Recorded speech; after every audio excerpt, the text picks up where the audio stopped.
Hi friends, good evening, and this is your host Ankit Khandelwal, and we have Kimberly Calhoun joining us from North Carolina. And good evening from India, good morning to America, and good morning to the world.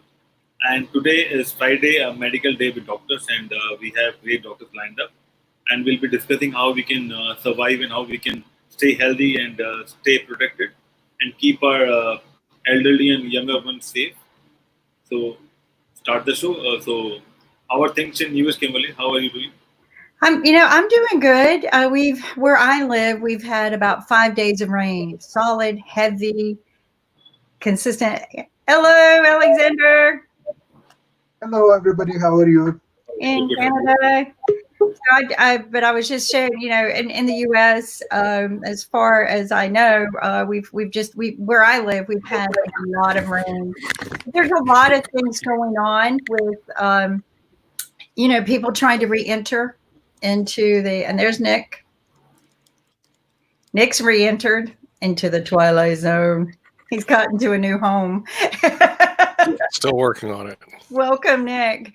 And it's a challenge when you move to get your studio settings right again. It's not like you can just pop, boom, your lights work because every room. Well, I'm getting a green screen, so that will Yay! be the old fake meatball as soon as We're I'm like ready. it. I mean, I use it sometimes just to give me a different, like if I want to do a logo behind me. But you can see the logo is really cool on my shade, my white Yep. shade. Uh, But the anyway, so the U.S. is trying to re-enter. There's a lot of anger, a lot of people who can't be nice to people. A lot of people backlashing about why should I wear a mask? I'm okay. I'm healthy. Which as we've learned, you could be carrying this virus for 14 days and feel like a ball of energy, right? And Yeah, so, um, and be contagious, and people just don't care. They're like, well, I'm going to be cautious. If I cough or sneeze, I'm going to, sneeze like this. Well, what if you forget? And this is just a precaution to not spread it everywhere, but it doesn't mean that when you sneeze and you do like this that it doesn't go somewhere else. So um, it's a precaution. It's not a preventative. And, these are good habits.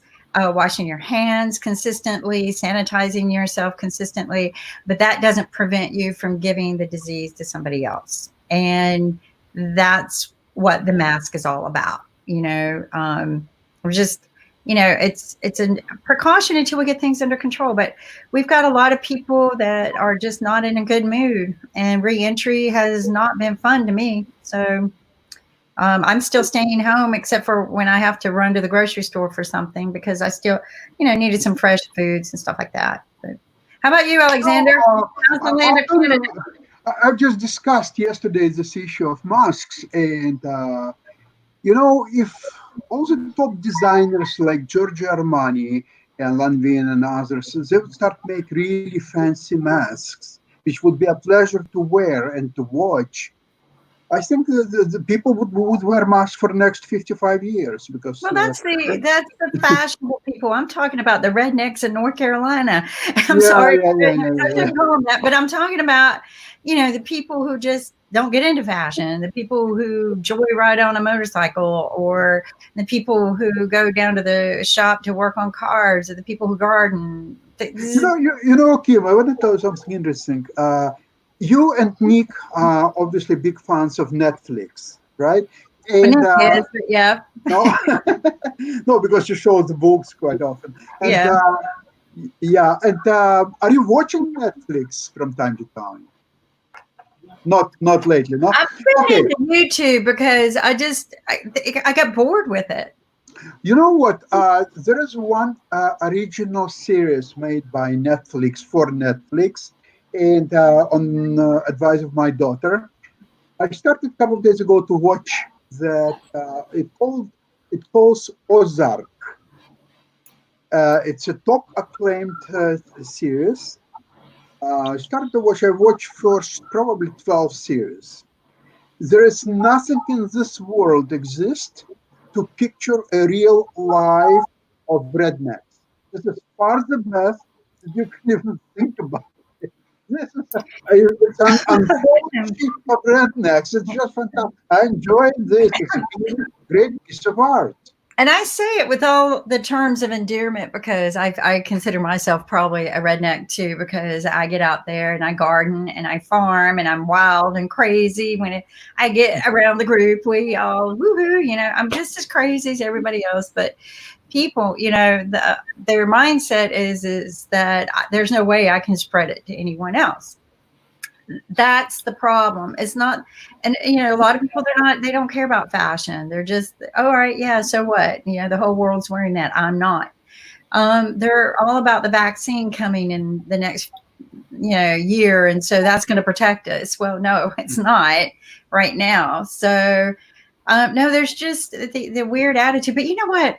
So I was going through my my phone, going through old pictures looking for, because a lot of times I take pictures of documents that I want to remember, right? Or a business card. And I can remember things by date. Like I can remember, in April I did this, this, and this. And I can remember time frames based on things like, so I was scanning back a year ago in April 18th of 2019. And the weirdest picture popped up, and I don't know why I took it, but I know I must have been at a medical center because I don't watch CNN or anything like that on my TV. And it was a TV screen, and it had the CNN News, I think it was, and it was talking about Donald Trump's rallying of vaccines. Like, why is he doing this? Right? That was the header at the bottom of the screen. And I don't think I took the picture because of that. I actually think I was taking the picture because of the temperatures at the bottom was talking about temperatures in certain areas of the world, and I was getting ready to travel. So I really think I just like, oh, I'm going to get that before I go in and see the doctor. And but it was the weirdest thing because I was looking at it going, Donald Trump, this is a year ago, rallying about vaccines. So he was, and I'll have to go see if I could pull the story because it was just a photo of the TV screen. Mm-hmm. But what was he doing involved in vaccines back then? What were they about? And could that have anything to do with why we're dealing with what we're doing now? I mean, I'm curious, Yeah. Today at 8 o'clock, there was a big interview with Joe Biden on CNBC, which is a business channel. And very interestingly enough, he was extremely critical about Donald Trump. In fact, he said one thing that his action led to deaths of tens of thousands of innocent people. And that's just him, no China, nobody else is really guilty of that. And I was quite surprised to say it on national, very popular business channel. That's quite interesting. And they were asking him several economical questions about taxes, about different things. And, some people are saying, yeah, Joe Biden, but listen, he's forgetting things. He cannot carry a long interview. You know what? He was fine during that interview. He was carrying himself quite well. And if a lot of people believe that for U.S., somebody, even Mickey Mouse, would be a better president than Donald Trump. So I'm telling you, I'm quite convinced that Joe Biden is better than Mickey Mouse. Well, and I know I'm very fond of Joe Biden's work. Okay, I am. So I'm a big fan of the fact that he gets up and does something, right? That he doesn't sit around, and that we've had a problem for many, many years of domestic violence, and nobody gives a hoot about it, not even our lawmakers. And we know that domestic violence is the most dangerous crime, and police officers that a police officer's dispatched for. The most dangerous crime an officer dispatched for. There are over 12 million female victims. Oh my goodness. There are over 24 million children victims. And there are over 6 million male victims. Okay, so that's a total of 56 million, somewhere around there, 56 million victims. And if you do that math, that is right around 60 per minute victims. 60 per minute victim crime. Okay. And that's not just in the US. Did you know that the UK has the exact same numbers? Yeah. India has a little bit bigger numbers. No offense, Ankit, but every country has this problem. But in the US, we say that we're due diligent about protecting our people. We make laws to protect our people. Well, no one ever made a law to protect the women or the children, ever. Okay. They said they did in that potty law they did a couple of years ago, but that had nothing to do with protecting men or women or children. And I will show you the laws. I will read them to you because they're easy to read. But anyway, so Joe Biden in 1997 got off his duff and he went and wrote a law with no help, no assistance, a bill. And he put that bill in act. And he pushed it and he pushed it. And it was a bill to protect victims of domestic violence, At first it was women, but then he changed it because he said, there were victims, not just women, there are victims. So he was smart enough to not just write the bill, but to stay on top of it. And a lot of times they'll write a bill, but there's no means to enforce it, but they wanted to get that first step in, right? They didn't want it to get disallowed or voted down because they wrote too much enforcement in it to violate offenders' rights, because offenders have rights, believe it or not. They can get my right though. But anyway, so I have thrown my right at an offender before. So anyway, so at the end of the day, Joe Biden did this in 1997. He stayed on top of it. He's considered to, he's consistently stayed to improve it, not just let it sit there and to get it enforced, but to get funding for it. All right. And every year he would get presidents, new presidents, whatever, to sign the bill to add, make sure we got proper budget. Well, all of these years that's continued until Trump. And he was the first to not only not enforce the budget, but he cut it. How would he explain it to American people why he would be opposing that bill? So first off, he didn't have to explain to America why he had to oppose the bill. They do it in a room. So he didn't have to explain anything. So he could just say, no, I'm not going to do it. And I'm not going to put a budget in there. He never explained it. Now, the way most of the men have explained it to me, whenever I go to raise money, most of the big men with venture capital, oh, don't waste your time. They're just victims. Go get them a gun. Yeah, that's the way most of them have done it. So, I'm just saying that Biden, though, stayed on top of it. The other thing I like about Biden is he came up in a middle-class family lifestyle. He was in the military. So he understands certain things that are necessary that would have saved us in this pandemic.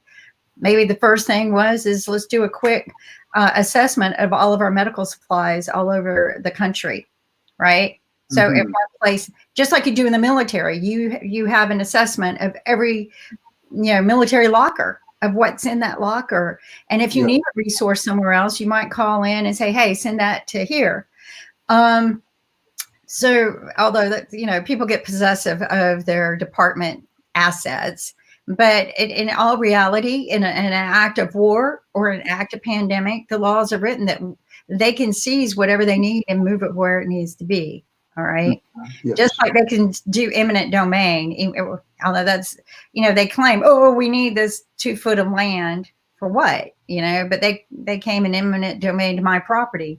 And it was a fight. And I finally gave up because it wasn't the government. It was the school system. You can't find schools, but they really didn't need it. They have plenty of land. They had 40 acres and they needed a sliver of our property for something really stupid.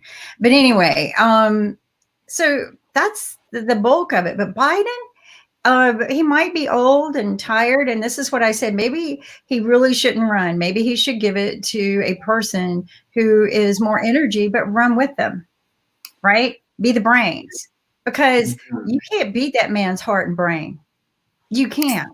And I'm just going to tell you the knowledge behind that brain, but not just the knowledge, the ethics, the intent of what he wants to do for humanity is far exceeds what anyone on the ballot was looking for.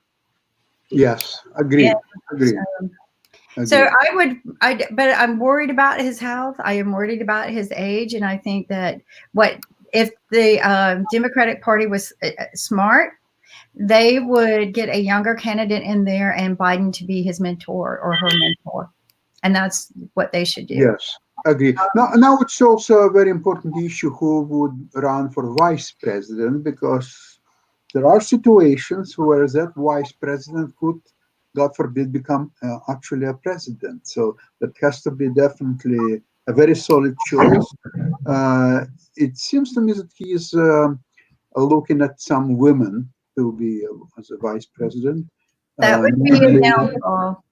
In our country, that would be a downfall, because majority of the men in this country, especially veterans, will not elect a woman. They don't think any of the women that are in power right now are of any value, and they find every reason they can to put them down. So I would say that would be a pitfall if he did that. So I would remember Sarah Palin disaster. Yes, I do. She's very beautiful, very smart, but they found every reason to put her down. And men, I would go into the VA hospital and I would sit there and listen to me. There ain't no way in heck I'm going to vote for a woman. Who would be dumb enough to put a woman in office? I can't believe they let them be senators. And I'm like, oh my God, you fought for our country. So, thank you very much. Yeah, but yeah, that's, we held up the country while you were away at war. I have to keep my mouth shut sometimes in those places, but men don't like it. And a lot of women think a woman's place is at home, or they just won't vote for the man because their husband, or the woman because their husband won't. So the women empowerment scenario here in the U.S. is nothing like what people think. I think that women have more power in other countries. Well, we know in Germany, Angela Merkel is very successful chancellor, and Margaret Thatcher was awesome premier minister for England. So there are cases when women done very, very well. Yeah, but we've got a really special guest that's waiting in the backstage. Okay, good. Hi, welcome, and good morning to you. Here. Good evening. Oops. Good evening. We have fun with our thing. How are you doing this evening? I'm fine, doing fine. Did you get a haircut?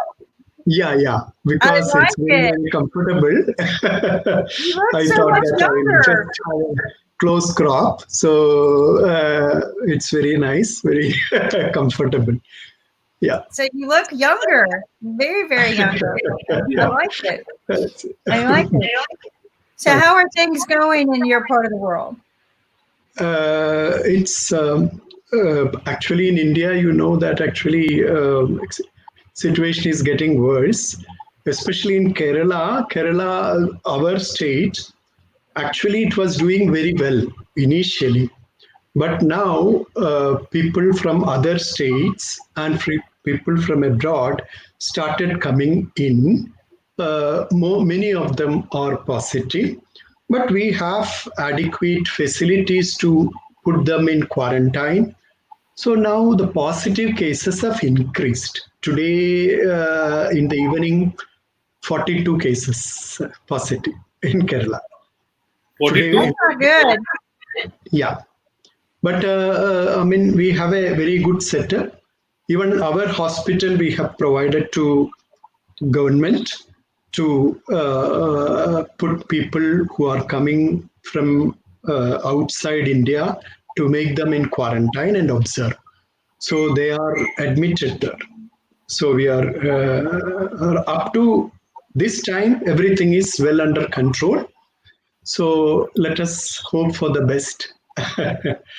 Yeah, I mean, we do. We need to be hopeful. We need to be mindful, right? Yeah. We need to be considerate of our actions and how they can impact others, not, others impacting us, but we need to be more considerate of, if you have to wear a mask, right? The mask isn't truly intended to protect you. It's to protect other people. I was in a situation where I went into a store and this lady was very adamant in attitude about, I'm not going to wear a mask. And she goes in with her daughter and, shopping around, and there are people wearing masks and gloves or, just proper. And they clean the carts really good. And she has this chip on her shoulder, like, say something to me attitude. And she starts sneezing. Oh. Okay. So now what? And she didn't do this. Not that, this helps, but it's not going to stop them. A sneeze. Does anyone know the power behind a sneeze? Yeah. It's huge, right? The impact, the speed of which a sneeze travels. Does anyone know what it is? Yeah. So, and she didn't do anything. She just kept shopping. And so, people leaving and they're not going to stay there. And the store people have to go and clean up. And she didn't, so she's causing other people danger. She's causing other people work just because, and I see people, maybe you can, or, we can talk about this, but everyone's attitude is, I can't breathe in a mask. I can't, I'm losing oxygen in a mask. How do we get around that? Is there a mask that people can breathe better in, a better, proper way to wear it? It's just... They have to learn, because many people have learned it.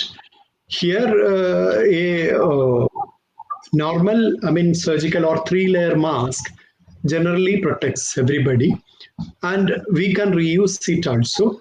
We are actually trying to use it in such a way that actually we have a Ayurvedic Shala where I am working. I have a capsule which contains pudina oil and some herbal oil. So that capsule, usually you use it for inhalation. Inhalation when you have a cold, so you can put it in a piece of cotton and just inhale the steam. So what I have tried now here, and I have told all my colleagues and many of my patients also, that actually this capsule, after breaking, if you put it in the mask and you wear that mask, the smell also, because the bad breath smell which you are inhaling of your own, that is not there. And it has got a slightly bronchodilatory effect. And so you will feel so nice. So many hours. What kind of pill is it? What kind of pill is it? It is a capsule. It's a capsule called Nostri Cap, which contain pudina oil, mint oil, and some herbal oils, other herbal oils.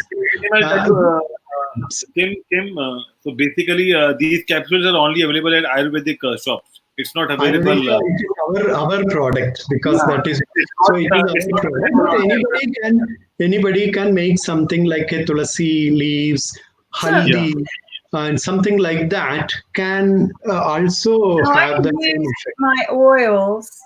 I could use my oils, right? And maybe make a little spray with them, like combine it to a spray bottle.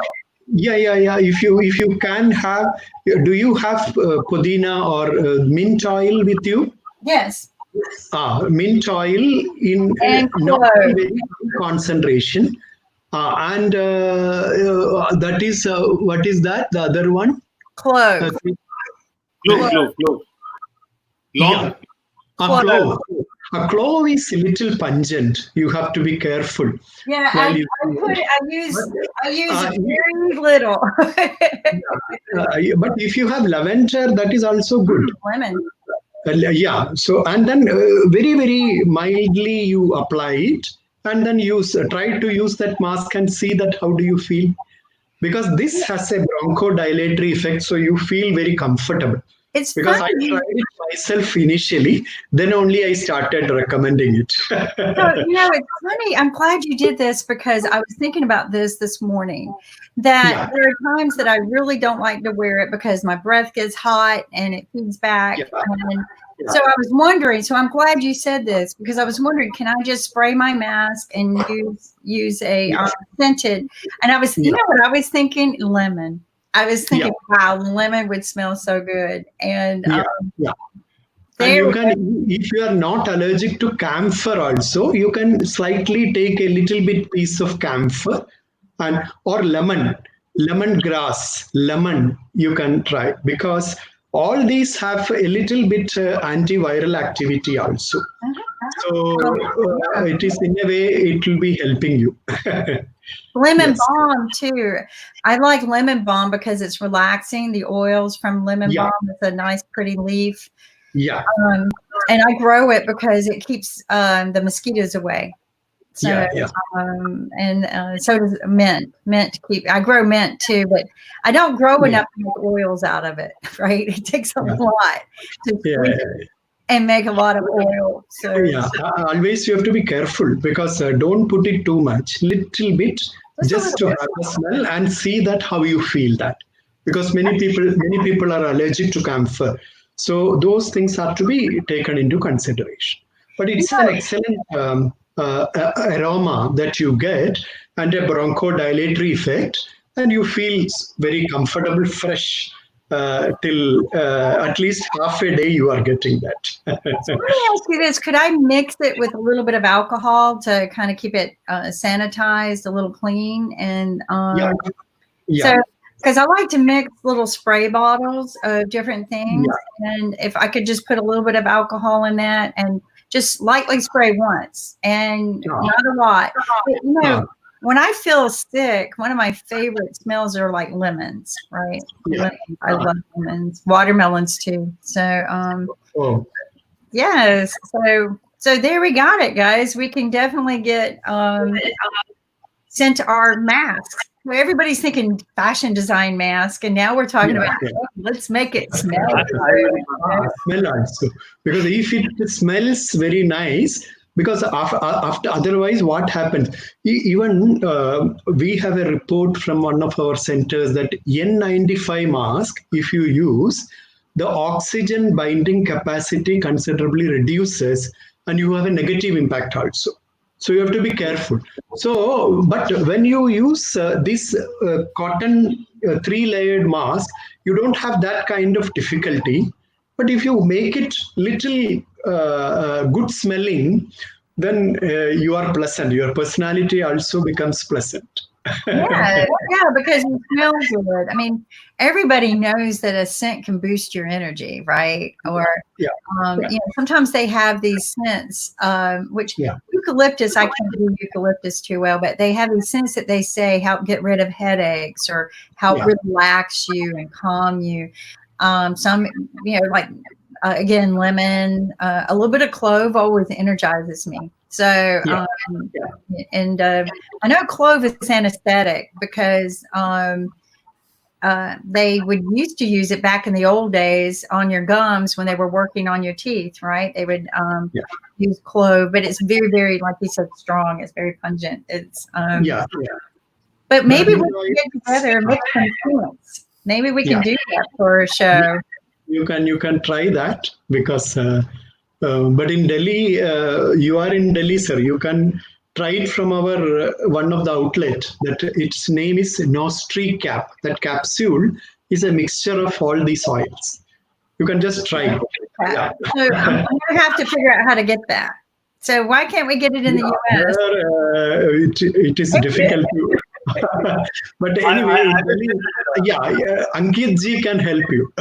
We can't ship things across borders yet, so we're not shipping. I think we have sent some medicines to one of our patients there, but not yet reached. It's more than 10 days. So that kind of transportation difficulty is there now. Otherwise, it is easy, because once everything is fine, because I think a little bit things are under control, I'll be able to send it to you also. No issue. Thank you. Wow.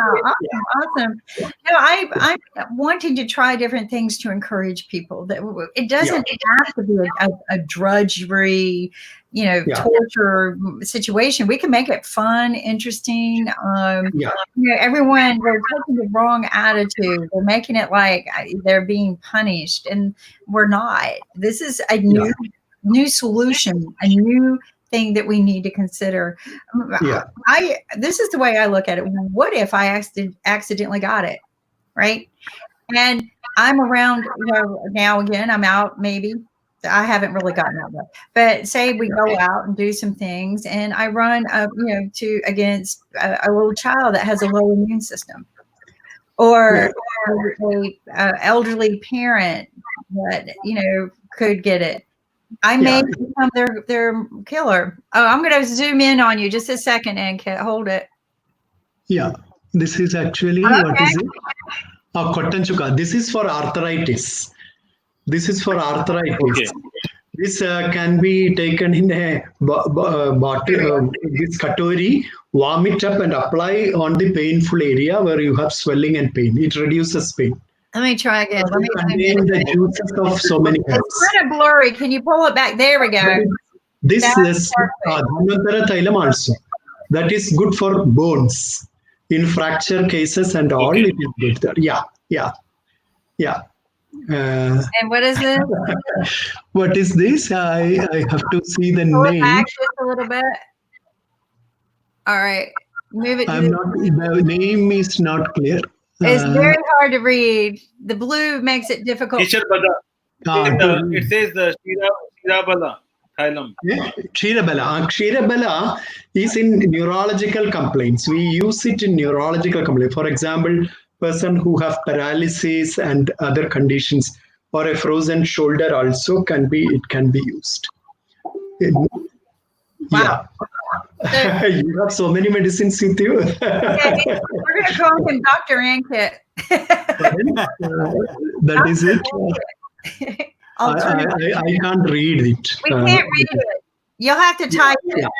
I can't read. It's hard to see the blue. We can't see the blue. The label is not clear. Yeah, it's hard to see. I think it is Narayana Thailam. Narayana Thailand. That is also for arthritis. It is used in arthritic conditions. It can be used in both internal and external. You just read the name, I can tell you. Because Pull if it back it is just a little bit. Pull it back. Dhanvantaram Thailand. So this is again for bones. in arthritis, in all arthritic conditions, this in different combinations you can use. Yeah. So Ankit got all this arthritis medication. Yeah. Ankit's trying to prevent arthritis. So I got it all for my father. I see. For your what? For you? This is all for my father. My father is having a lot of pain. So that is what Yeah. It can be used, especially in osteoarthritis, rheumatoid arthritis, and all different combinations can be used.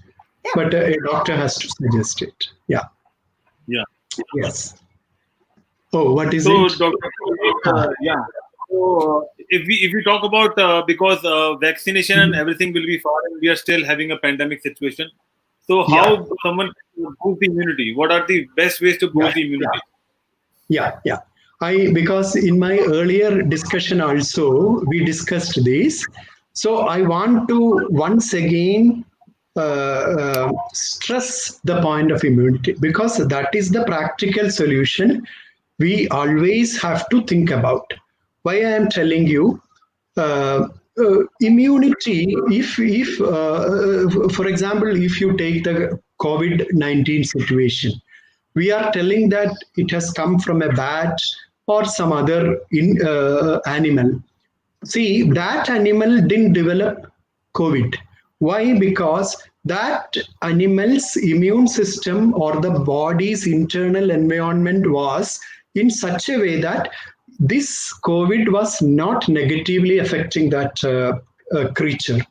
Same way, human immune system. Why I am putting it in this way, vaccines, let it come, no issues.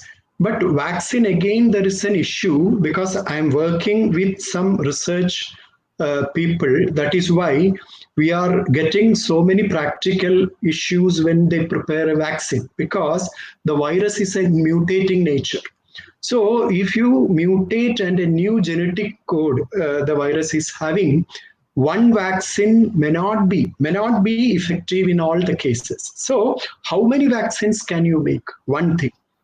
Second thing, very recently, in a research paper, I have read that actually for making a vaccine, what they are facing a problem is that the cytokine storm.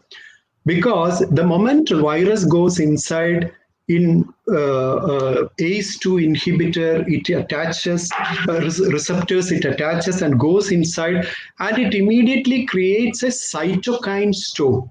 In this cytokine storm, multiple systems are affected and multiple system failure. That is how they are describing about the pathophysiology of this thing. Here, what happens, the vaccine has to, when you apply a vaccine or inject a vaccine, it has to produce an antibody.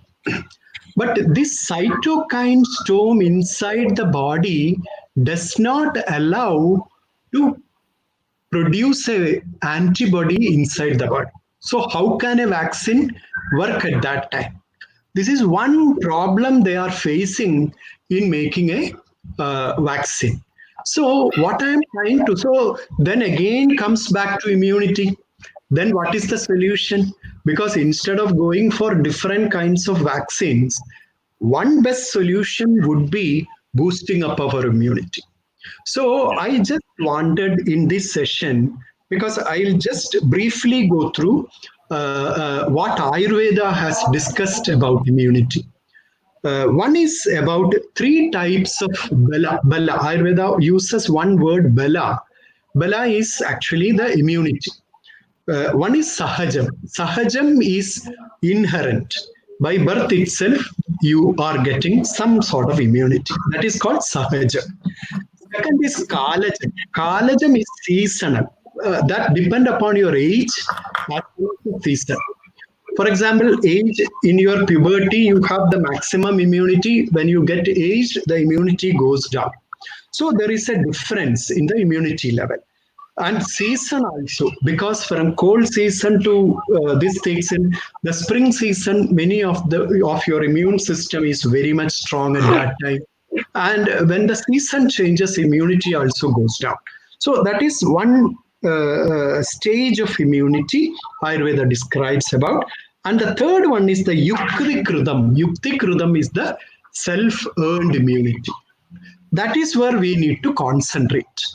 This is what Charaka Acharya says, that because they always say that, and immunity need not be with medicine alone. What they say that hygienic activities of daily living can improve your immunity. If it is a hygienic activity, you are repeatedly doing it on a regular basis, that boosts up your immunity. So what are those activities? That activities are, one is the Ayurveda discusses about dinacharya. There is a daily routine they are discussing about. So how do you do the brushing? All these things, whatever we are, but they are discussing certain things about application of some natural herbal things in eyes, gargling, and application to nostrils and such things, which is very relevant in this viral this thing, because through the mucous membrane of eye, nose, and throat, it can get inside. So it is all simple thing. I'm not talking about medicines. It is simple thing like we were discussing about the mask oil. If you can gargle simple coconut oil or a neem leaves, you boil neem leaves and gargle, or put a lemon and gargle, apply some coconut oil, or even in US and all, virgin olive oil, and such things have natural immune boosting power, or it can be done. And a simple saline gargle also can help you in that. So that is, and regular exercises, and Ritucharya is when a season changes also, you need to be careful about your this thing. Because, for example, simple virejanam, purgation. Simple, using some herbs, you can do that so that the toxicity inside. Because Ayurveda discusses about two things. One is immunity, one is metabolism. Metabolism is all about Agni. They use the terminology Agni Bal. Agni is something like your metabolism. If your metabolism is very vibrant, very dynamic, immune system also will be very much boosted up. Because we always disturb our biological rhythm because our unhealthy diet, unhealthy activities, lack of exercises, no sleep, you don't eat on time, eat all the chemically processed thing and reheated food. We are having so many unhealthy habits which all can negatively affect your immune system. I'm discussing about how to boost up your immune system with normal daily living, but we have to be little careful about our daily regimen. That is true with stress also, because regarding stress we had a discussion last time, because all our egos and our rat race in the life make you overstressed and your immune system is suppressed.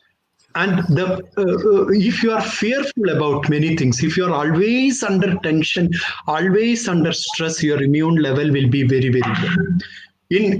Because our older generation people, that means grandmas, usually tell that don't frighten your child, she will or he will get fever. That is very true, because if you frighten your child telling that don't do this, don't do that, without encouraging, always suppressing them, they always will be in a tensed mood and their immune system will be at low.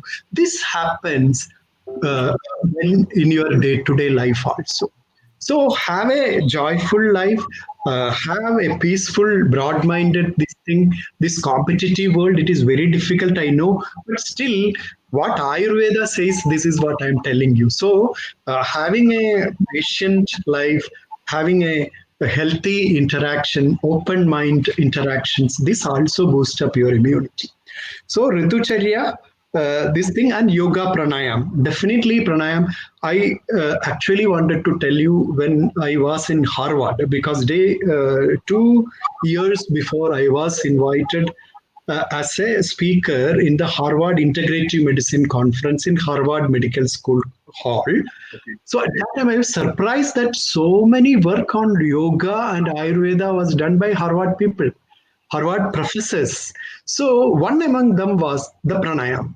Pranayam, what they have found that actually 23 minutes pranayam regularly doing or 40 days or so makes functional changes in your brain, not structural changes in your brain. Your frontal lobe functions are changed using functional MRI. They have proved that.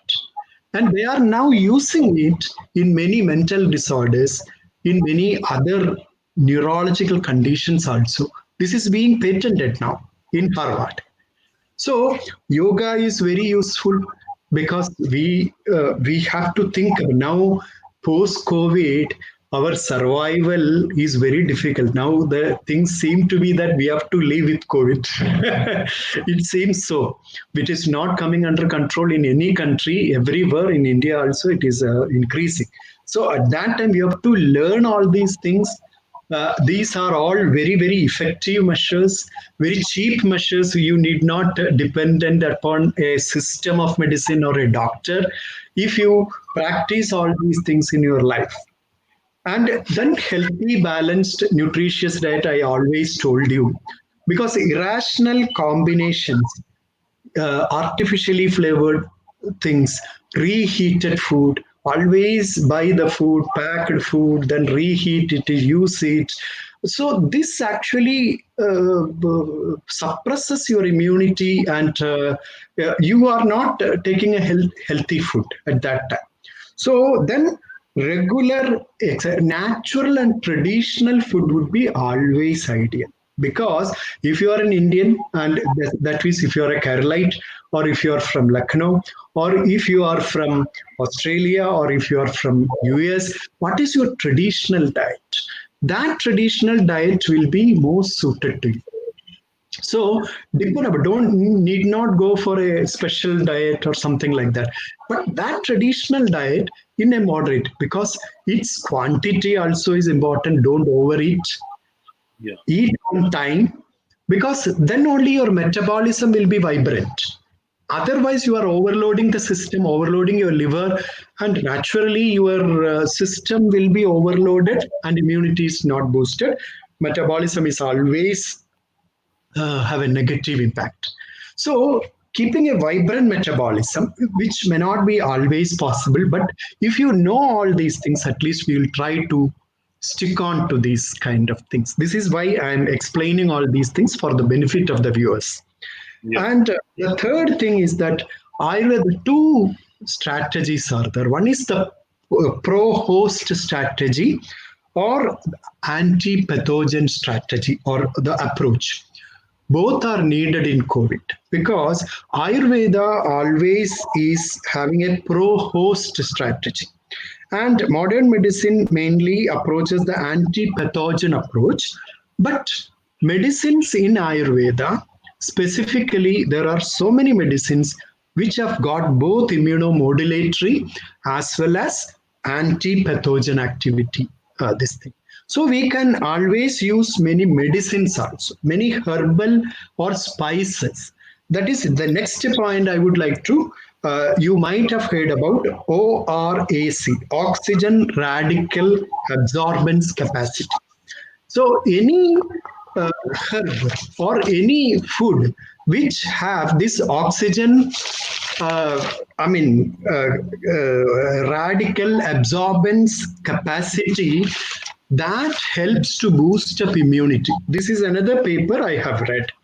So that actually increases your oxygen carrying capacity of blood and lungs, which is an ideal situation for boosting up your immunity and fight against the organisms or the negative energies like viruses. So here, in modern medicine, iron, vitamin C, zinc, omega-3 are all these are actually considered as vaccines without side effects. But if you come to the herbal scenario, you take clove, cinnamon, turmeric, cumin seeds, tulasi, ginger, pepper, coriander, ashwagandha, giloy, yashti mathu, pippali, garlic. All these are having the same kind of activity. This is from a research paper only I took it. And especially ginger, pepper, coriander, there are so many papers published. Antiviral and immunomodulatory actions are established in these. So make use of these things. For example, if you are preparing, in the last speech also I told that, actually if you are preparing something in your, so add sufficient garlic, ginger, and put coriander seeds, cumin seeds, and make it tasty also, make it healthy also. It contains a lot of antioxidants, it contains these kind of qualities, so that naturally boosts up your immunity. So altogether, a healthy diet and a healthy exercise and these kind of inclusions in your diet make. I'm not talking about medicines. Medicines comes in the next stage, because there are so many herbal combinations recommended in Ayurveda to boost up immunity. So that is what we are doing now with Kerala government. In Kerala, there is a strategy called elderly people, because vulnerable group are people with comorbidities, vulnerable group like elderly people, children below 10 years. They are all given medicated water with the herbs what we have discussed now. And there are certain classical herbal preparations like Indukandam, Vilvadi, Nimbamridadi Panchatiktam. These are all herbal combinations, purely herbal combinations, which we are all taking it now. In all my family members are taking it. And so this is given to health workers, policemen, and volunteers who are very in close contact with the COVID people. So we are doing it in a stage, and quarantine. I told you the quarantine people are with us now. So people who are willing to take this Ayurvedic medicine, we have a plan in Ayurveda college. They are already started that actually some medicines which have got immune boosting capability, they give it to herbal preparations and see how it helps. Because in Gujarat model and in Tamil Nadu also, Tamil Nadu Health Secretary, I have seen it very wonderfully, a wonderful lady. What she has done is that she has made a COVID diet for all the patients or people who are in quarantine and adding more spices, nothing, no herbs and all, but adding all these kind of spices more in the diet, all the patient has to take this diet. Same way, in Kerala also, in all our homes, we are using the medicated herbal water because Ayush has recommended a medicated water with, Ashwagandha, Giloy, Yashti, Madhu and Pipili. So this is being made into a tea form in a bag. So they, in hot boiled water, it is boiled and that is being sipped by many people so that our immune system get boosted with these things. So this is in a nutshell, I have to tell about immunity. And I would conclude it as a message that actually this system can very well, I'm making it very humbly to all my viewers, especially to people who are in the modern medicine side also, because this kind of activities can very well complement modern medicine. And by reducing it, it may, because I'm not claiming anything, but if you see that our experience, our observation when you treat patients, especially viral infection patients, have that actually it reduces the virility of the virus. It actually reduces the viral load inside and healthcare. Thus, if you are preventing it, or if you are at least helping in this way in the initial stage itself, you are able to help many people, boosting up of your immunity. The virus is not multiplying further.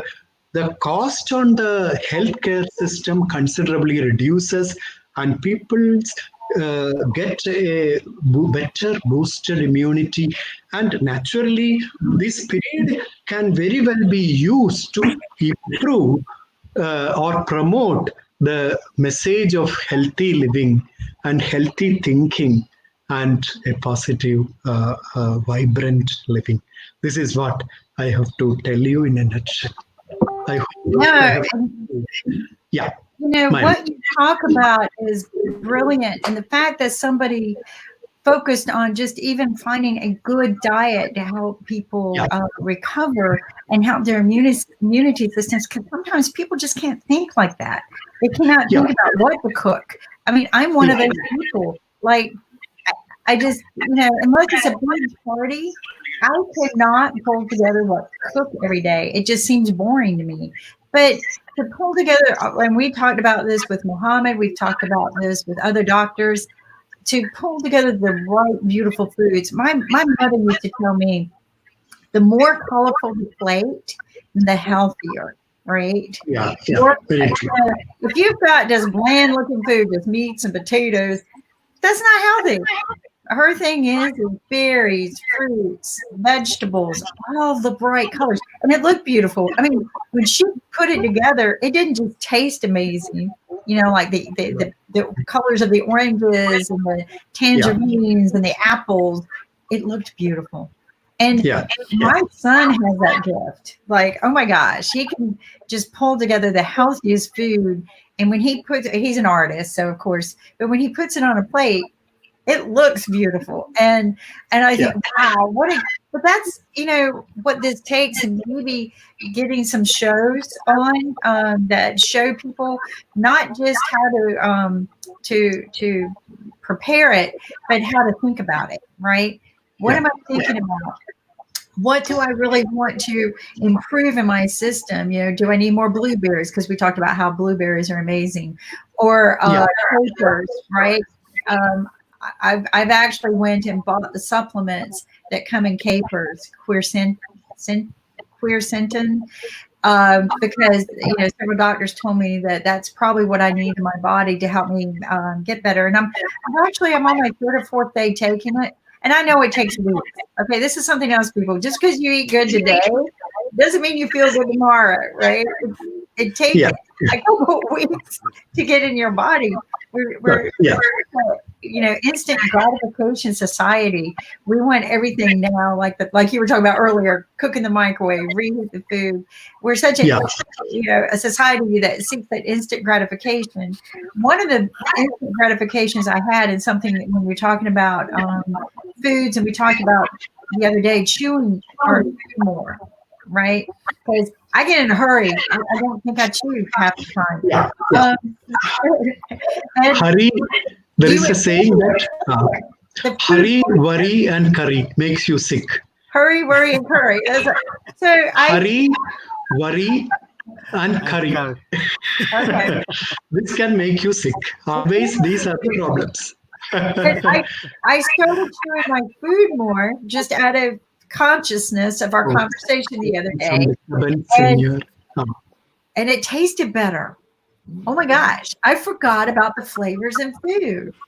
And some disturbance in the audio system. Are you hearing me? Yes, I hear you. So hurry. Hurry, worry, and curry. Yes. Hurry, we all know. Curry, hurry, worry also we know. But curry is the sabji, what we prepare. Right. These are the three things making. And we are now getting all the fruits, all the vegetables 365 days, which is wrong actually. The seasonal thing, because in India, if you see in India, cauliflowers are available only in winters, fresh cauliflowers. But you get cauliflower in summer also. Well, we grow it year round. The reason why it's a better winter fruit is because the bugs don't get in it, right? Yeah. Because it's got, all of those little flowerets in the big floweret. Well, the bugs get in it really bad. So winter, if you grow it in the winter, and it's like cabbage, I think people started growing it because it's hardy.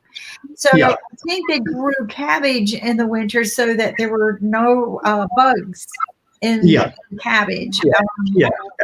So, but and I'm not a very good gardener in the winter, but I have grown my broccoli in the summer and wish I hadn't. Because you can't wash all the bugs out of them. There is one dish that you can have 365 days a year. And you know what it is? Eggs Benedict. Hey, which one? Eggs Benedict. 365 days a year. No problem with supply. Everything is available anytime. Something else that you were talking about, Dr. Ramesh, is that, just happiness, right? And years ago, I read probably one of the most profound articles in my life on happiness. It was in the National Geographic. It's my favorite one. And I think it was in November of 2017. That's how profound this article was. And it was about the people that are the happiest people in the world. Where are they? And so somebody decided to go do a research on this. Rakesh, you know what I'm talking about, don't you? Yes, I read that article. Yes. Yeah, see, we are so brother and sister on this level. So seriously, but there are 3 strands of happiness that braid and pave the road to joy. That's what, to me, this is what I tell people, because I've lived through some depression, and because of my disease, right? Sometimes you just kind of, it's a mental thing. But what was so profound about this article was the three things. And if you really think about them, they make sense. And it's purpose, right? Find a purpose in life, because if you don't have a purpose, why bother? And then put pride into whatever you do, right? If you have pride, you have no regrets, right? Yeah. Did it with pride and excellence, you have no regrets. And pleasure. Seek things that bring you pleasure, like passion. Pleasure and passion. These things braided together. If you find these three things every day, you find happiness. And what's wrong with smiling? Even when you feel sad, what is wrong with smiling? Force it. Even when you're so sad, you can't move. You can't see the light at the end of the tunnel. The day has just put you to a point that you just can't think anymore. I've been there. I have been there, and you just don't know that you can go anymore. Just smile, and every time you turn that curve up just a little bit, you'll be surprised. All of a sudden, something comes to your brain, and maybe you'll remember a reason to smile, or maybe you'll remember somebody who smiled at you, or maybe just because you smiled at that moment, somebody looked at you, and what happened? It's a reflection, right? And they smile, and maybe you saved their day, maybe you saved their life. And what is wrong with that? There's nothing wrong with that. Nothing wrong with it. Yeah. There are times that you're just going through so many things in your life. A good food, a good scent can lift you back up. And I think what happens is so many bad things go on. We feel like, why should I enjoy anything? There's so many bad things. I don't deserve to enjoy this right now. I've got too many things to worry about. I have to hurry about. So, so why not just find those three things? And I hate saying it's practice, but there are places in this world, and mostly, and this is what the researcher couldn't understand, most of them are more poverty-driven places. That these people had joy, pure, unconditional joy. Yes. And so that's something to think about. You know what? I'm going to go pull that article tonight and read it again. That's one of those articles that you want to hang on to your whole life. There was something just profound about just even the title, right? But what you're talking about today, Ramesh, are all the things we need to do, not just to survive COVID, but maybe survive the next big challenge, but to survive anything in life. Yeah. And Eggs Benedict, if it makes you happy, then my gosh, eat it every day. Right? Right, Sasha? Every second day. And you know what? If you notice, I smile 24/7. Yes, you do. I can't live without smile. It's impossible. Yeah. I wish everybody were like that, It's just, I really do. It's, and my mom told me a smile was the cheapest facelift you could ever get, because you're using muscles. She was like, don't over smile, put muscles. Don't do that. But smile, pure happiness. And that's a facelift, that you're using your muscles that you don't normally use. If you frown, your face is going to look like this. If you smile, your cheeks are going to be up. This part of your jaw is going to be narrower. My mom had beautiful face. My mom, I'm not saying it because she's my mom. She was model material. She was a stewardess back in the day that you had to look like a model. She worked for Braniff Airlines, and a smile is a facelift. But it's not just that; it's contagious, right? There's but when you hear somebody laugh, is that especially a baby? Why is a baby laughing so crazy contagious, right? But it's passion, it's joy, and all of these foods and scents that you're talking about, those are everything that we teach called The Power of Positive Thinking. Oh, and look, see, there's lipstick right here. Because you remember what Dr. Toulis said, right? That when the economy goes down, women buy more lipstick. Well, that's because decorate our smile. I would like to add some points on the article what you were mentioning. I think acceptance and learning is also we need to add because we are not accepting what's happening and what would happen with us. And we are always trying to see a point that no, this is not happening and this is not happening and this not happened because of this. So if we accept things, I think half of the problem will be solved. And also, if we don't know anything, we should ready to learn those things because no one is born, educated or trained. So we have to learn and then we have to train about a particular art or skill, and then only we can apply for it. And I think people are not accepting the right thing, and that is why half of the problem is arising because they're not ready to accept.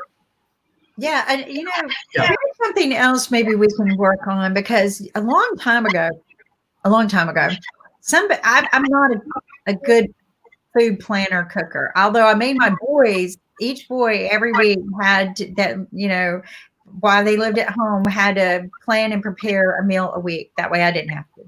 So anyway, and I would give them the budget to go shopping with and everything, right? They had to get everything planned, prepared, cooked, set the table. And it was interesting. We ended up with some really interesting food. But I'm poor at it. So this company started this really cool project, and it was you go to their center. It was local, and they had all of these food ideas, and you could check which ones meals, right? Which ones you wanted, and you go in and you prepare them all in one day. Right, like all in that hour or two, right? And they had all the different stations. So if you wanted Dr. Pepper beef with certain kinds of vegetables, you go to this station. If you wanted chicken with capers, you go to this station. But they had all of the ingredients all together along with the accompanying vegetables, and you kind of pick what you like and don't like, right? So then you go and within 1 hour, I prepared all the meals we needed for the whole week, put them in boxes, and carried them home. Right? It was great. It was fun. I met people, and I pulled together, but they were all healthy, well thought meals, right? They weren't really about losing weight, but they were also about how many people you were feeding in your family. Because a lot of times you go shopping and you have to buy way too much of something that you don't ever cook all of, right? Whereas with their system, nothing went to waste. Really, right? Whatever I took home was plenty of food for the family, and sometimes maybe a little leftover for the next day. So it was just a brilliant idea. So talking about what we're talking about, wouldn't it be nice if maybe, because there's so many local grocery stores, and I know a lot of food goes to waste, that they put together a little system like this, and maybe we all don't go in and prepare it because that's not safe anymore. But maybe you tell them, these are the meals I want, and they prep them, right? You don't cook them there, you prep them, right? And then you take all of them home for the week. But they're all the healthy foods that we're talking about. And because you're doing it weekly, you're getting your fresh produce. But then you can cook it, right? But it's already, all the seasonings are already pulled together for you, and everything. And there's always little instructions on, sear the beef first, or, make sure you wash the chicken, even though we washed it. Make sure, always instructions, right? But it would teach people, or it wouldn't teach people. It would teach people something, but it would also help us prepare a little bit better. It'd be less wasteful food, and we would be eating right. It just, I think somebody could even do something, because so many people keep trying to come up with menus and magazines and things like that. But to go shopping for all of those things, I might not have it all in my pantry, and I end up with this big thing that I don't need. So something like that would be really cool, right? Where they've got all the food there at the grocery store. You don't have to worry about food going to waste or buying, a big box of spices that you didn't need for a long length of time. But you would get all those things that you were talking about, Ramesh, about all the different elements, right? Yep. just something like that would be cool. And that's just because I don't like to cook, but I don't like to clean either. Somebody asked one time, so why should anybody marry you? Why are you married? But you know something funny? I love washing the dishes. I love doing the dishes. I do that. I do like to do that. I like to do dishes. And this sounds stupid. I like to vacuum. Yeah. But I don't like to mop the floors. But May I take leave today because I have some other. Oh, you have other. Oh, you're going to take leave. Yeah, so I have to go reach there. So thank you for joining us today. so wish you all the best. Thank you. I Love you, and I enjoyed. Thank you. Thank you. Thank you, Dr. Ramesh. I feel so much happier that you shared this with us. Thank you. Yeah, we'll be in touch. Thank you. Absolutely. The 10 things that we need to think about this today. Thank you. Thank you. Thank you. Wow, that was Amazing. empowering. Was that empowering? Just to hear it from a doctor who's happy. Yeah. One of the oldest, I would say, medical science. I mean, before the allopathy, Ayurveda is like way oldest, and that's what. So there is a state called Kerala in India, and they are having great Ayurvedas and a lot of institutes who basically teach Ayurveda and they follow the practices, and then they are also having a lot of branches around India as well. And it's a tremendous art and science, but we are not able to market it the way we market other science. I think that's why we are a little behind, but it's one of the purest form of medicine. Well, Yeah, I'm from Kerala. Go ahead, Rakesh. Go ahead. I'm from Kerala. My grandfather was an Ayurvedic doctor, actually, just like Dr. Ramesh. Okay. Yeah. Medicine Rakesh, started from the roots, right? Kerala? Yeah, I'm from Kerala. I'm No, from. I know that. Rakesh, I'm Sorry? talking about Arya Vaidshara in Kerala. Yeah. Kottakkal and Coimbatore. There are two. Yeah. So Dr. Ramesh is from Kottakkal. Kottakkal, yes. That is the more ancient one. And usually when I bought my father and I bought Ayurvedic stuff, we bought it from all those oils that you have. We have them at home. So, yeah, it's just amazing. That's where medicine began, people. Medicine began from the roots. But do you know one thing? Even the Swiss have got a whole lot of mountain herbs which have all been forgotten. One of my neighbors in Auckland gave me a book on Swiss naturopathy, and unfortunately I gave it to another naturopath in Auckland, and I forgot to remember the name because that was. The Swiss have their own, and I'm sure that every country they've got their little, posies of natural herbs, but that's forgotten. It is. It's so sad that it's forgotten. Luckily for us in Kerala, we remember it, but I'm sure it's there in other countries too. Well, I heard about Germans and Chinese pathy as well. I mean, so there are a lot of ancient medicine from German, so as in China. Yes. our Tulsi plant is called basil in Russia. Yeah. So this is a good book. Well, because it's got the medicinal purposes of every herb written. Every herb. So, wow. But it's got all the medicinal purposes and how to get it. So it tells you, wow. Right. So it tells you how to pick it, if you need to steep it, if you need to vinegar it, but it tells you how to use the medicinal purposes. That's wonderful. Well, because I can't remember all of it, right? And some of them can be dangerous. This is what people don't That's understand. true. Some Yes. of the herbs are dangerous, and you need to be very, very careful, just like medications that you take at the doctor's office, Yes, right? yes. But a lot of the medications come from the roots Yes. of this, and we need to think about these things. But lavender, I had no idea, but lavender can prevent water from going bad. See, a lot of people don't know this. Yeah, it can I didn't know prevent. that. Yeah, so and so a lot of times, if I can get it to grow real good, lavender is very hard for me to grow for whatever reason, but I'll grow it in put it in a certain way in my bird baths.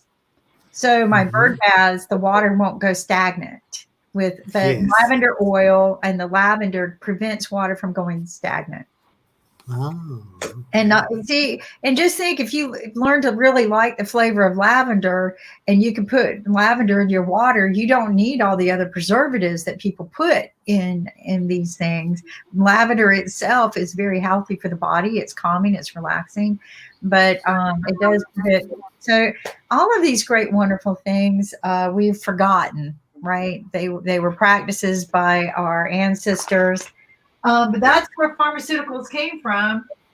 And then somebody decided, hey, we got to make money off of this, right? We got to, we got to certify it. We got to FDA it. We've got to INRA it. We got to put our seal of approval on it before you use it. So, and I have to wonder how many people did that back in the day, right?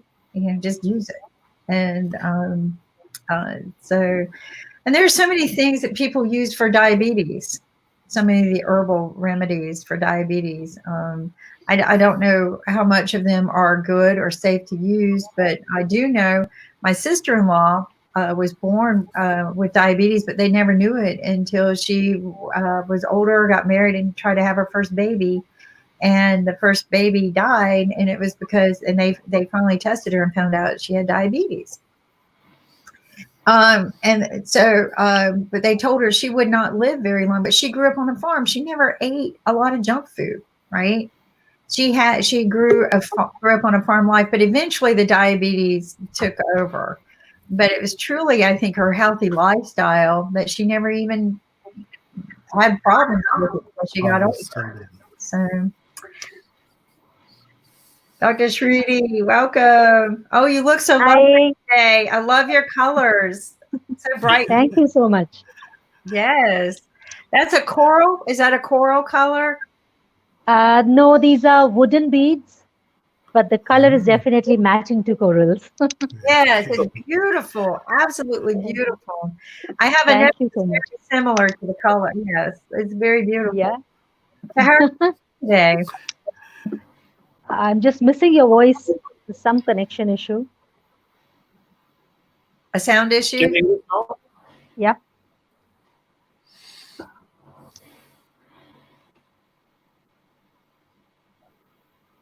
All Can right. you hear us? I can hear you, Ankit, but there was Yeah. a little bit of miss when I was trying to answer to Kim. Okay. Yep. I think part of the Kim, say technical problem. something.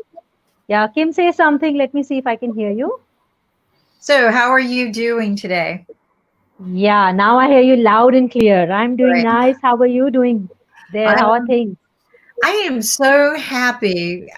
We just had a beautiful talk about finding happiness to survive most diseases, not just COVID, right? But seeking that happiness and joy in life, and eating the right foods to do that, and building our immunity. So I'm happy. How about you? Brilliant. I'm also very happy because slowly I'm trying to start the, in-person clinics again. So trying to feel a bit of normal life back. And yeah, and I was just finishing with my sessions. That's the reason you see this little bit of decking up, so that there's life in the room when you are dealing with the clients. Right. So just curious, kind of getting back to face people. I mean, I know you're a doctor. This is what you do. Are you a little nervous about this? About whatever is happening at the moment. Yes. So, see, I would say a little bit of nervous is always, good. I've always believed in that. So, yes, definitely. I am a bit, I'm sorry. I think the phone is also a bit nervous. That's great. Yeah. Fun part So, about interviews. yeah. So, I would say that, more than nervousness, I think it is the time to consciously hold all the courage that all of us have and actually reflect inside as well as get more sensitive to what is happening around us. Because for India, as far as I can say, now we are almost on the verge of entering some bit of peaking of the cases that is happening since last few days. The rate of increase is shooting. But the good part is that the recovery rate is also improving. And the nervousness is more of, kind of maybe I would say borrowed because most of the people at the moment are operating out of anxiety and a lot of fear and panic. People have just started getting back to their works. Markets have just started opening up. And, people are still gathering themselves together. So seeing all of that and the uncertainty that is being exhibited by the media and otherwise, there is a little bit of restlessness. But I would say it's more of a transition phase where you are just lying in the dip for a bit and then you just come back. So it's more of that overall. So it's a mixed bit, I would say. No, but I think it's healthy too because it protects us to be on guard, right? No, I mean, so you're kind of getting back to meeting your patients. Life feels like it's coming back. It's not going to be normal, but Yep.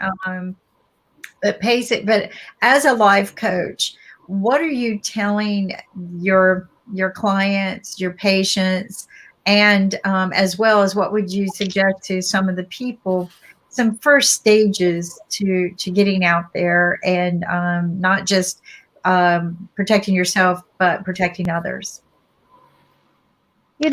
I am trying to, the biggest message that I'm trying to give to my clients is to get used to the new normal, Kim. Because this new normal is very, very important.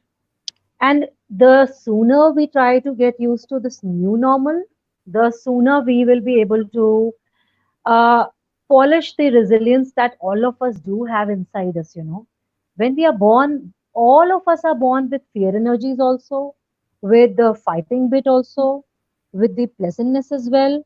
So it's just a conscious time to choose to sit back a little, to step back a little, but not from the point of view of that things will not improve or, what will happen and face from the fear, but more, I would say, from the space of what new next is going to come and how I can turn that into an opportunity, or what is it that I can do to, improve further, and how I can do betterment in the relationships around me, where I've been missing due to whatever madness of life has been. And what is the lesson I have learned in this, phase of lockdown? Like for me, I think the biggest lesson I have learned is that actually, if we go slow, in some things we can do better rather than all the time catching up with the pace of madness of life. Like That's we got true. more time to focus on ourselves, doing meditative practices a bit more intensely, more yoga, more exercise, an opportunity to be close to nature more within the house, obviously, not going out, no wrong messages, but but But you got a point there. Don't stop moving. yeah, Don't stop enjoying life a little bit just because, everybody is taking this like a negative instead of a positive. And from the very beginning, from the first day when Ann Kit and I opened the show, the first thing we started off with is you remember that day when you're driving down the road saying, I wish I could stay home and do? yeah, Guess yeah, what? You have that opportunity. Use yeah, it. That was the way we opened. And we were hoping that, but too many of those days can wear you down, not build you up.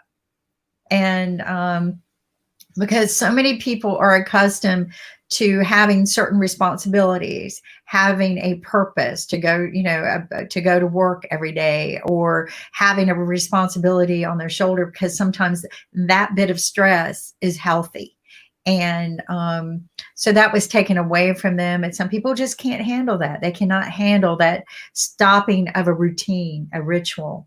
But you gave some really good ideas like yoga, right? It's praying every day. I have literally changed my routine from day one, and I started doing prayer every day. Which is so beautiful. Yeah, I mean, this began during Lent, right? And so every year during Lent, I would dedicate prayer time to my mom, because it was just her. She was a prayer, and so I would only do it during Lent. But I said, you know what? I'm going to do this every day during COVID. I am going to just continue, and I changed the way I pray, where I pray, and how I pray, and that's what I do. But I found that it's good meditation time. Yeah, inner reflection, and prayers always have had that power to get positivity to the person for who you are praying, and also when you are doing it for your own self as well. That's right. It's very, very important, because ultimately prayer is what? It is a form of positive energy that is traveling through our thoughts and words, and we are just releasing that intent out into the universe, which is traveling then across the entire particle of the existence that we exist in. So it is a very powerful modality for sure. For me, I think one change I have got into my routine is that I start now my day by preparing myself, instead of a coffee, what I called immunity shot kind of a thing, in which I mix 3 or 4 ingredients, like for vitamin C and iron, amla, then turmeric, then I take lemon, and a bit of ginger and cinnamon, and just grind them together. Yeah, something like that. I'm sure it's an energy drink kind of a thing. And if you grind it and have that juice, like just literally in the size of a shot, and you take it for continuously 40 days or 2 months, your immunity levels really, really go up. They shoot up, and you feel the difference in the energy, really. So small things like this, like you say, prayer and some things of that sort, a bit of exercise, meditation, they can really do wonders for all of us. And it doesn't have to stop when COVID's over, right? This is what I tell people. When you establish these habits, and generally it takes about 90 days to establish a habit, right? Yes. I call it a season of change. In fact, one of my doctors asked me to write a book on it. Yeah. Psychiatrist, he loved it. He said, I love the way you put that together, because I said, it takes a season to heal. If you break a bone, it really does take a whole season to heal your body and get back to where you need to be. Yeah. I feel you should write too. It's actually a beautiful way to put it. Yeah, but the thing is it's if you put it in your mind that it's not something that's going to happen overnight. I drank this drink and I'll feel better tomorrow. No, that's not how that works. You have to, like you said, do it routinely every day. Yeah. Build these little habits. I found when I started praying more on a different level, not just because of what I used to do, but a different level, I'm more focused on my mind. And I prioritize in my brain a little bit more what's important, right? And I think these are very important, but praying is yoga. We by the way, we got a yoga show every Sunday. Yeah. Brilliant. Dr. Yu decided, you know what? I need to lose the COVID-19. So he's doing COVID-19 challenge. The 19 pounds we put on while we were sitting around at home, right? So, well, tell me about it. Right? So, and I love that attitude, because yoga, will really give you a workout. I had no idea. So I did it with him. He's in California. I'm in North Carolina, but he got on at 2 p.m. Eastern Standard Time, which is 3 hours earlier at his time. Yeah. And but it's a show you can watch any time, right? He made it very evergreen. This is how would love to. Yoga from a doctor, and that's a hot yoga, so he do out at the sun.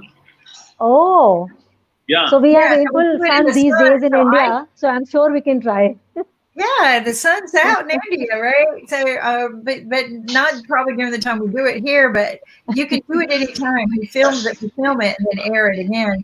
But it was kind of fun because I went outside in the sun too, and you do sweat and or glow, as women call it. But wow, right? Just energizing. But what I liked about what he was doing was hydration through the whole thing. Yeah. That and he taught, he said, drink your water, take time, breathe, drink your water. Just good. But he's a doctor giving the yoga, and that was important to me. Hi, Dr. Sagu. Welcome. Hi, how are you? Thank you so much. Namaste. Namaste. Have you been working today? Yeah, we have started working now. We started our surgeries also. And now I'm more busy with the patients. Yeah.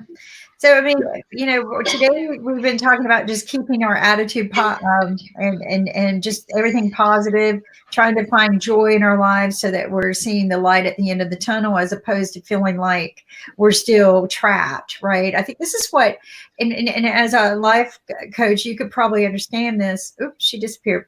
But I think, and as a doctor, sometimes we feel trapped, right? And we don't feel like we're recovering because we lost our routine.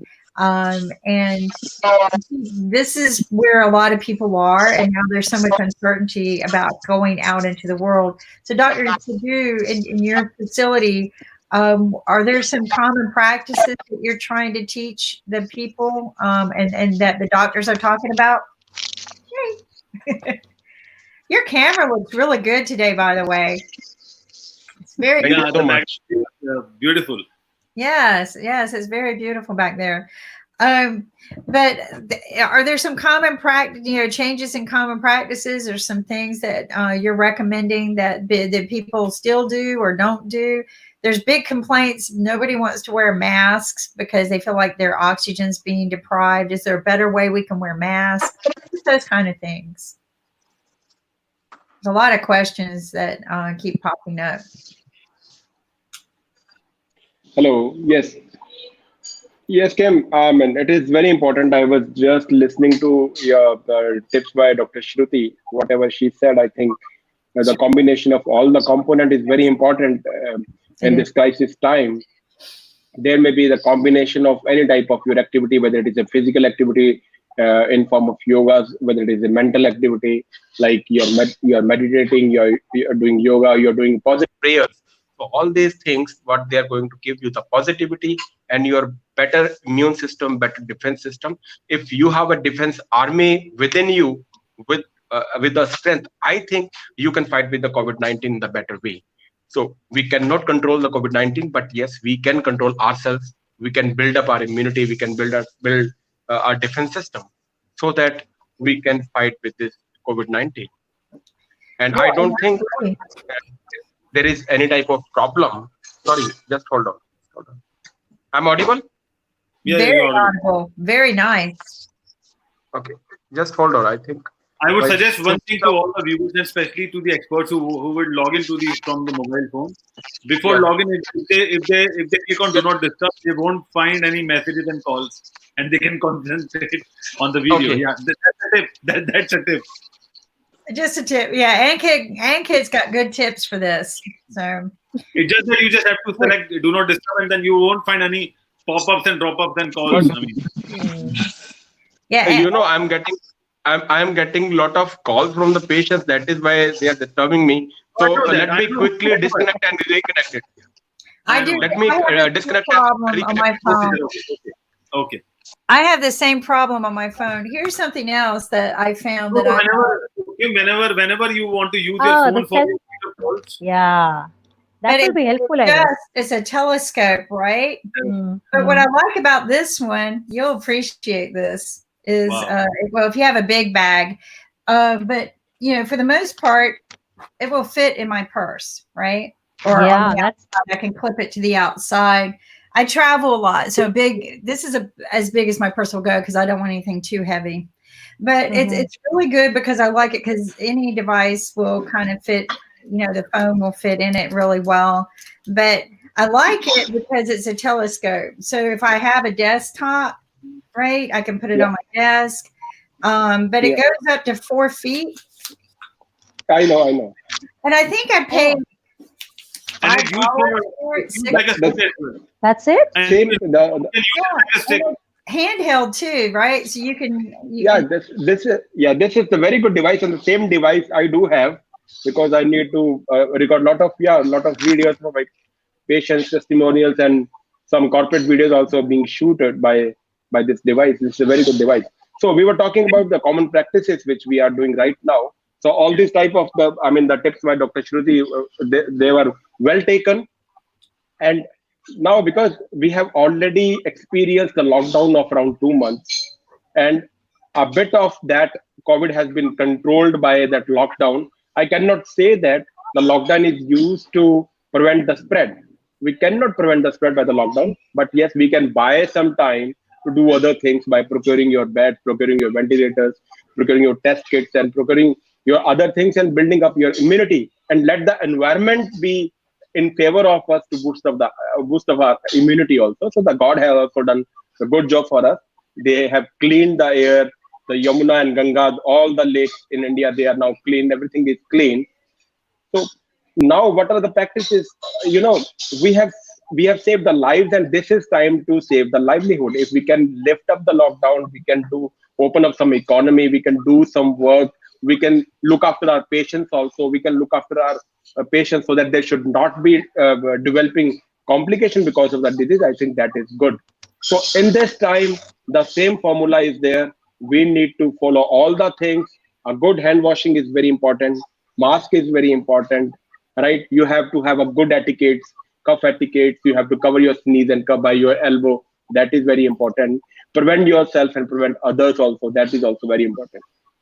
All these, the measures has to be followed very nicely. And along with that, you are going to build up your economy.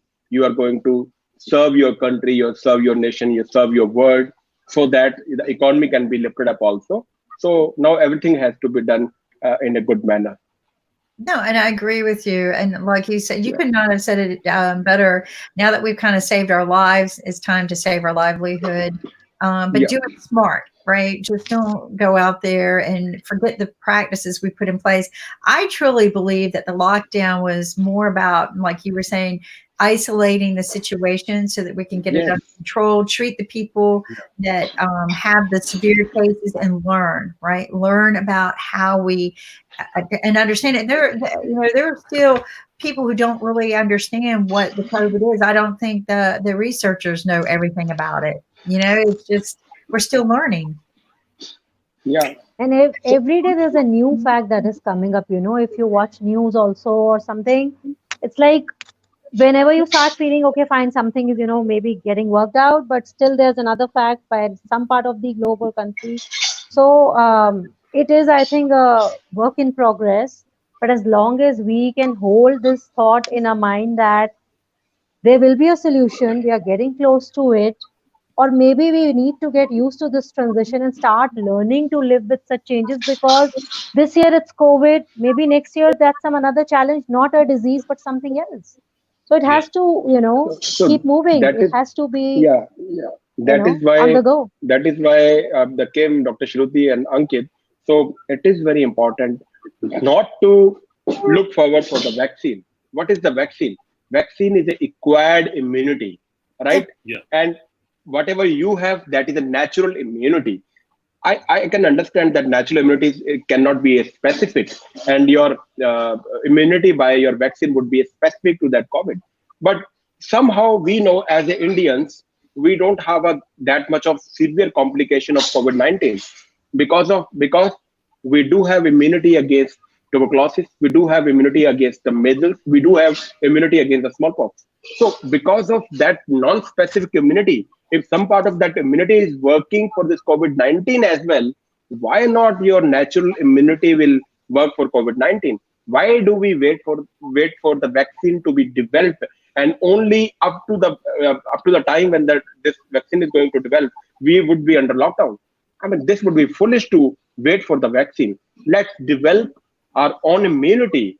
Let's be strong, be positive. That is very important. Yeah, it is.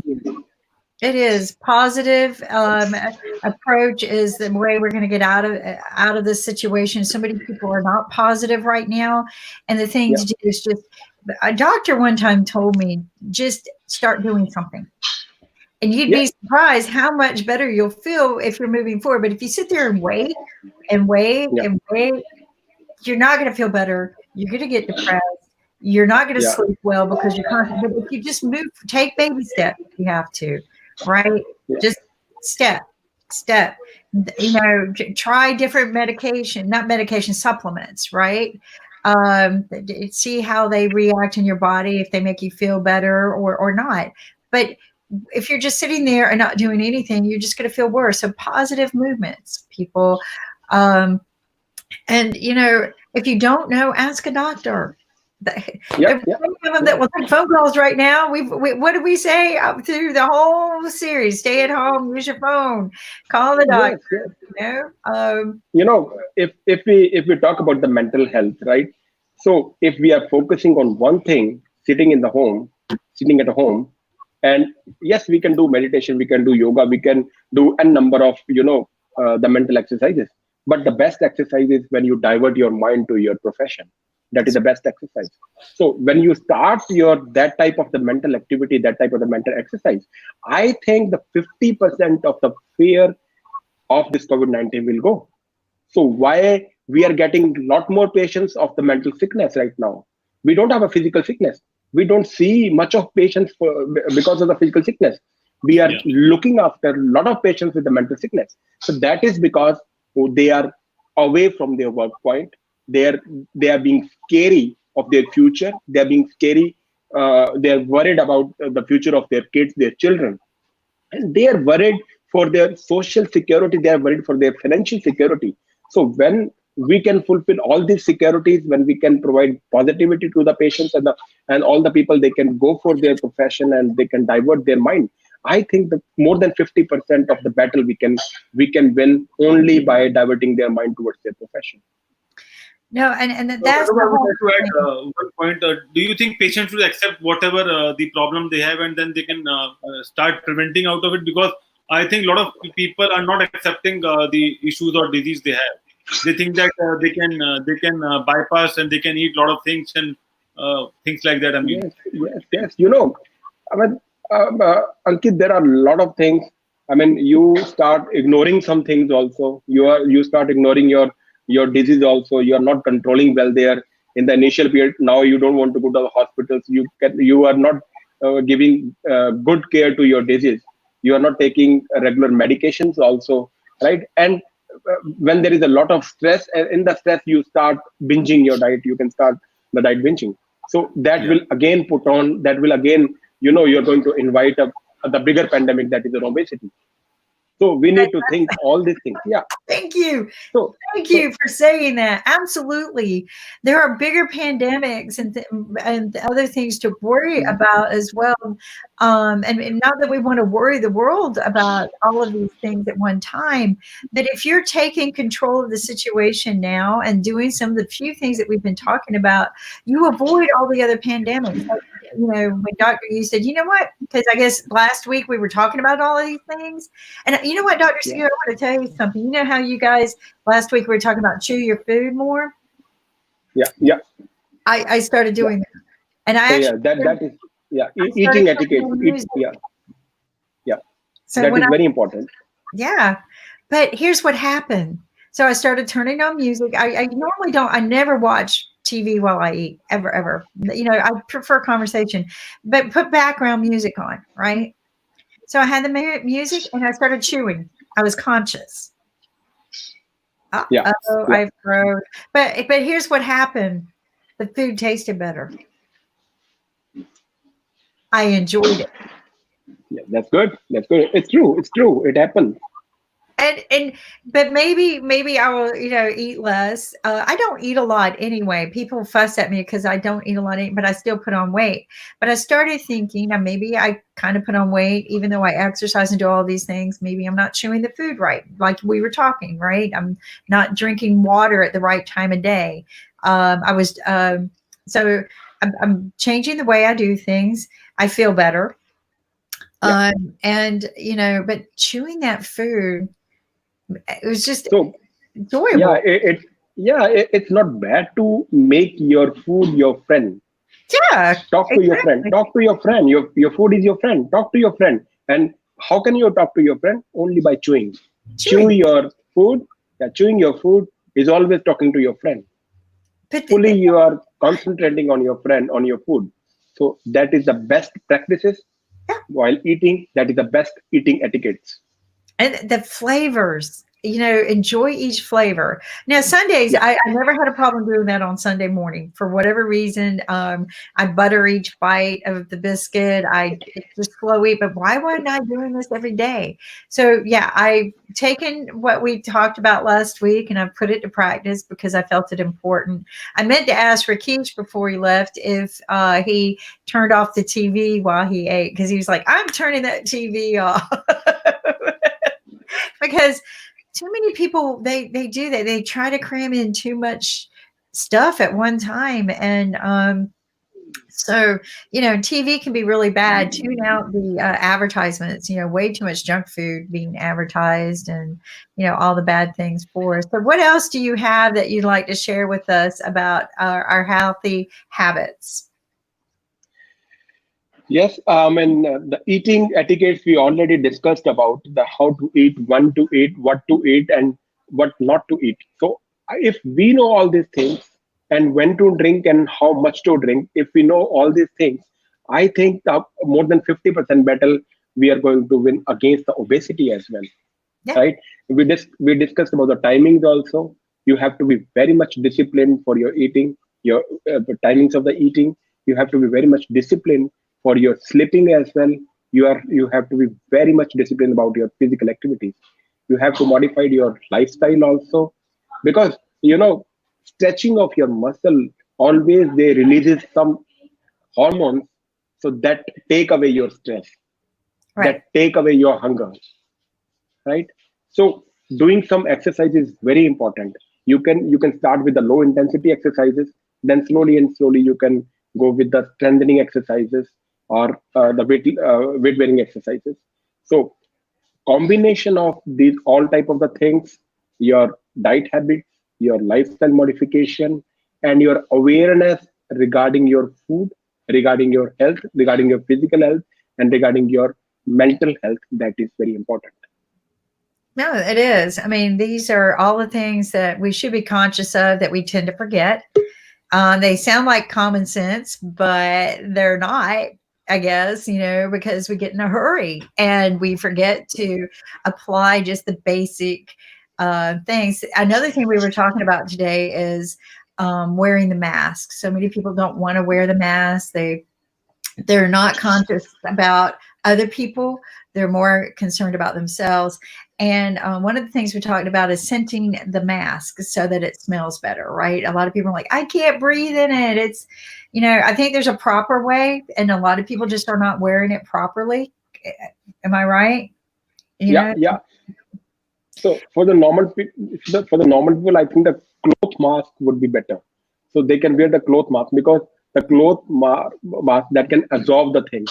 This surgical mask will not absorb the things. So it is a flu repellent. So I think the flu repellent, the normal people, they cannot tolerate. They feel suffocating. So they can wear the normal cloth mask. That is very important. But covering your face, covering your mouth, covering your nose, your eyes is very important. Yes. Now you have to build your culture. That is very important. So these preventive measures, they has to be integral part of your culture now. Now you have to change the way you are living, and you have to change the way you will live after you can say in the post-COVID era. So if we can make all these things a part of our culture, I don't think there would be much problem. Mm-hmm. So lockdown would not be a solution for this. Your culture would be solution for this. You have to change your habits. You have to keep cleanness around you. You have to have a hygiene. You have to have your mask hygiene, your hand hygiene, your cough hygiene, your sneeze hygiene. So that has to be the integral part of your culture.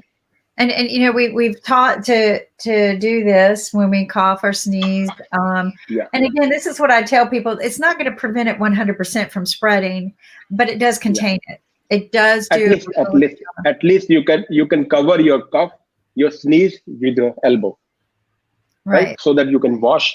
You should wash this also. It's not there that you cover your sneeze and cough with your elbow and you will not wash your elbow. That is very important. That's right. You can take one of these and just wipe it off real good. Just wipe it off. Yeah, I mean, you know, yes, it's going to starting to carry the little sanitary wipes or maybe the little hand sanitizers that you could use to do this. Be careful. Make sure your clothing can handle. So that is why you need to wear this half sleeve shirts.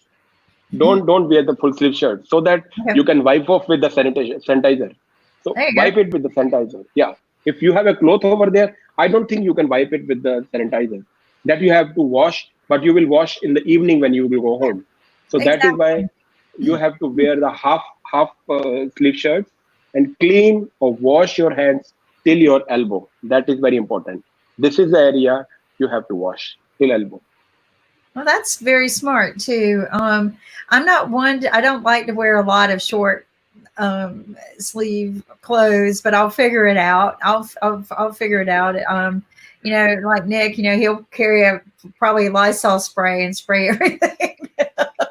because you know, the COVID has made us more casual now. So now in the doctors also they are wearing very casually. Even I start wearing my scrubs from the home. So now I go to my hospital in the scrubs.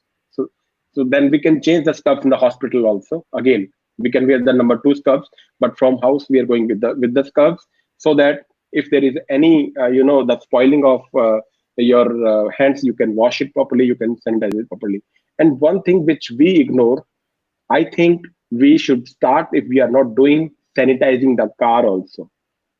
In the car where you're going, you have to sanitize it daily. That is very important. So that we are doing on regular basis. I'll wear my mask into the store, right? Yeah. But then when I get to my car, if I take my mask off and it had a contamination, I could breathe that in, and then it's on my car. So I was, people were joking about people driving with their mask on, and I started thinking that's not funny. That's serious. No, you can remove.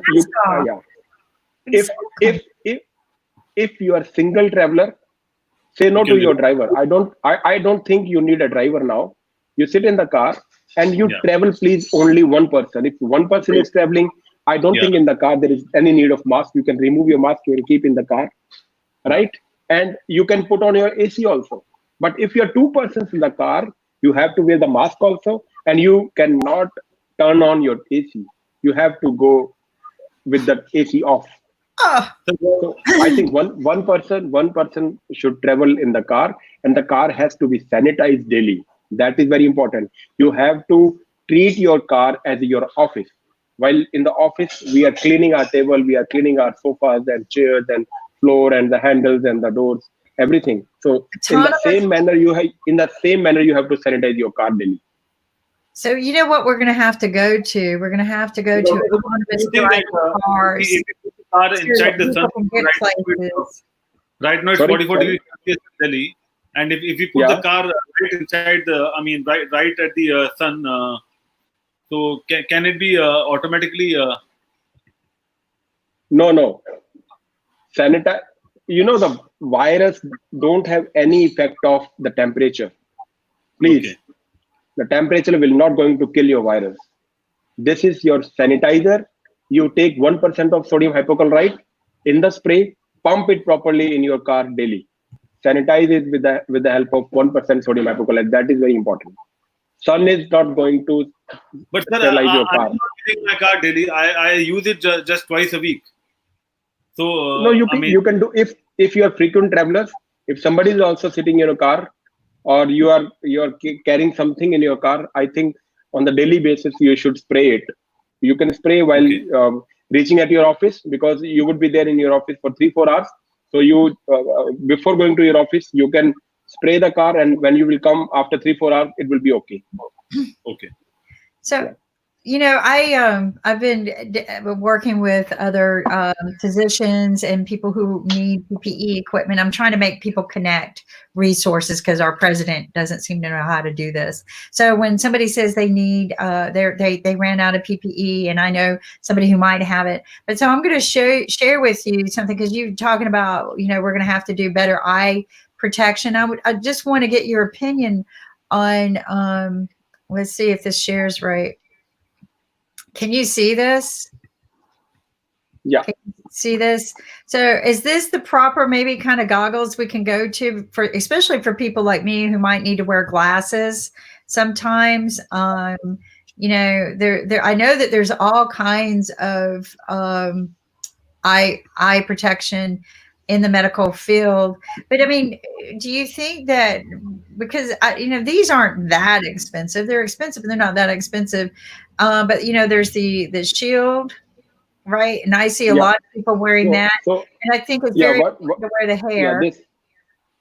We are wearing this shield because this shield is protecting your eyes, protecting the leakage from your mask, everything, and it will come down.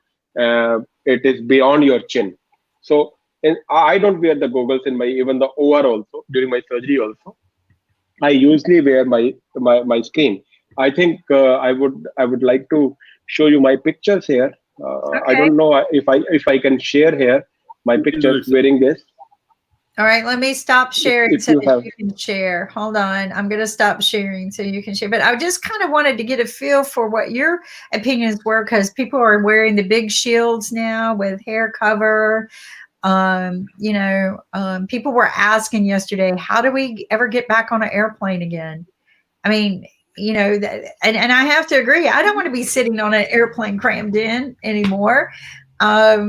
So, there are all kinds of questions, but if you've got some pictures that you could share with us, these are things that we can consider when we go out into public that might look fashionable one day, right? We're going to make it fashionable. Yeah. Hey, you see, they had pink goggles, right? They had green and pink. You can get a couple of colors. I thought that was cool. And, you can get matching masks. I just like to joke with that. This is a respirator, I think. This is a respirator. I don't think you need all these type of the masks, even for medical field. I want to get that little compressor that Dr. had. What we are doing surgery, we are using this N95, right? Or then we are putting a normal surgical mask. Or this N95 is also comfortable. So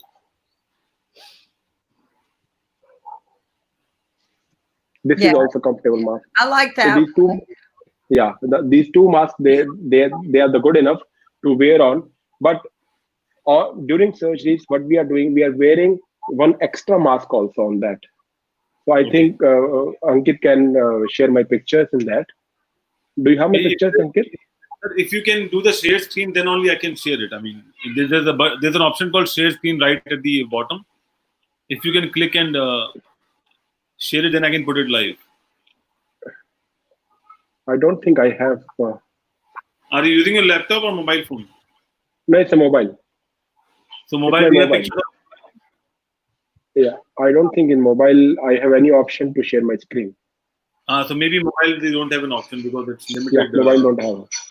I'll send it to you and then you can share it. Sure. With Ankit, and he can share it with us. I think this is an important conversation. Yeah. I think this is important because so many people still don't know the proper way, the proper items, why certain things are important versus others. People are not, eventually I think we're going to go back to wearing gloves again. That will become a fashion statement, like Audrey Hepburn wore in Roman Holiday, right? She was always wearing the gloves. So I think that we need some fashion trends to help us find better clothing that we can wear. Again, I think they're going to have to be washable. No, I think the normal people, we should not be wearing those gloves. Okay. They would be more infective. Rather, we should be going without gloves, put your stuff, and sanitize your hands. There you go. That's right. The way we've been practiced. It's funny when I told you when I went to my doctor's office, they were impressed because I knew how to. Yes. They were like, where did you learn to do that? Nobody that come, and I did. I knew I was doing all of this, and so and start from here, then this, then this, then on back this, the then back, on back this, then your thumbs, then your thumb, then your palm, then your wrist. So and this is I the was full going on. through the motion, and they were like, wow, where did you learn this? And I go, we learned this in the very beginning, very beginning of COVID. This is the first talks we had on our show. So, I'll share my video also. We have a video of hand washing. Good. So, we need that. I can share. Hand washing. I'll send it to Ankita, and Ankit can share that. Awesome. Yeah, because if the normal people, they are going to wear the gloves, then they will forget to wash the hands. And if you forget to wash the hand, that would be more infective. So that is why no gloves, they would be more infective, because you're not sanitizing your hands and you're touching your face with the gloves. And those gloves, they are infective. Even you are touching your mask also, and you make your mask infective. So better is to keep your hands like this, but properly wash it or sanitize it. That is very important. So I know a lot of people don't know how to do gloves. I trained when my mother was sick. They taught me how to do gloves. Like we would layer our gloves, right? And then every time we did something, we would just peel the glove off, dispose, right? Do something else, peel the gloves off. And but we learned to not go to, but I was trained to do that. But it is you lose those habits, and it's easy to go to your face. So I think, you're right. It's better just to get in the habit of washing your hands or sanitizing all day long. And Alexandra, welcome. How are you doing? Yay. I'm good. How are you guys? Alexandra. It's interesting because every day sometimes feels like the same, but I always get excited about the weekend because I know we got fun lines coming, right? It's kind of like it's redefined our week and weekends, right? It has. Check it out. Do you have one of these? Alexandra? We actually, in my dad's company, we actually sell them. So we also have ones that, like, once they're on, they flip up, which is kind of like convenient. So we do have those. Like a hat bill. Because I need 5 for my family. Can you ship it? As soon as we can ship, hey? As soon as we can. We'll start shipping. Because now this. What a coincidence. We are in the gray, and then Dr. Subbu and Alexander the black. Okay. It's definitely. This has become very useful for me. This has become the integral part of mine. So everywhere, whether I'm sitting in the outdoor OPD, I'm looking at my patient sitting in the clinic also, then also I'm wearing this, doing the surgery also, I'm also wearing this. So this is very protective. The goggles you cannot tolerate sometimes because my surgery is for 1 hour, 2 hours. So all the time I cannot wear the goggles inside. So it is better to put this, and then they wear clothes also all over. Then my PPE is all over. So this is very comfortable for me. So can I ask a question? Post-surgery and post-OPD, or you have multiple of them to use it? He wears that too. Sorry? Okay. No, multiple. Yeah. Okay.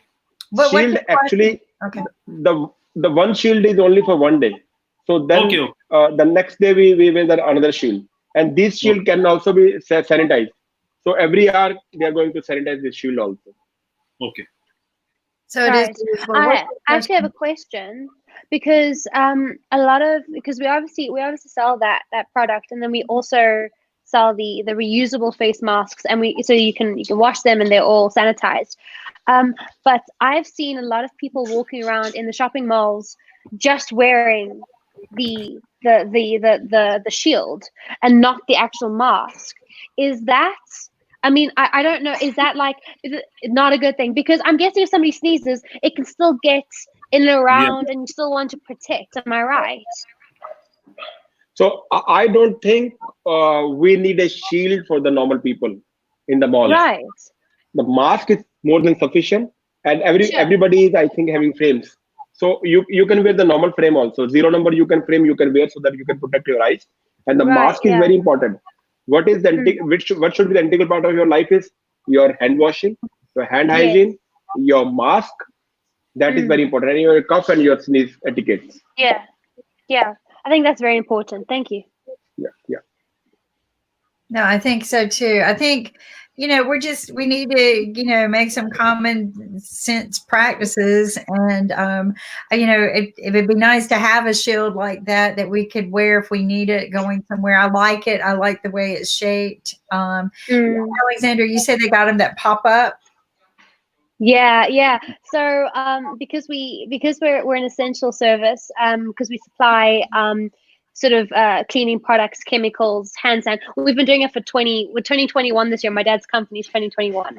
So we've been doing this for 20 odd years, and we sell them to gas stations or fuel stations.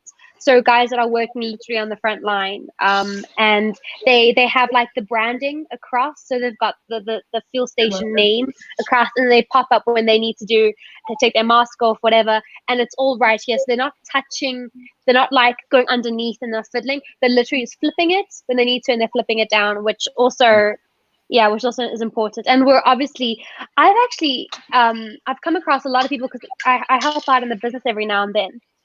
And I've come across a lot of people who are making their homemade hand sanitizer, but not like good sanitizer. It's like just pure bleach on their hands, and it's some random alcohol stuff.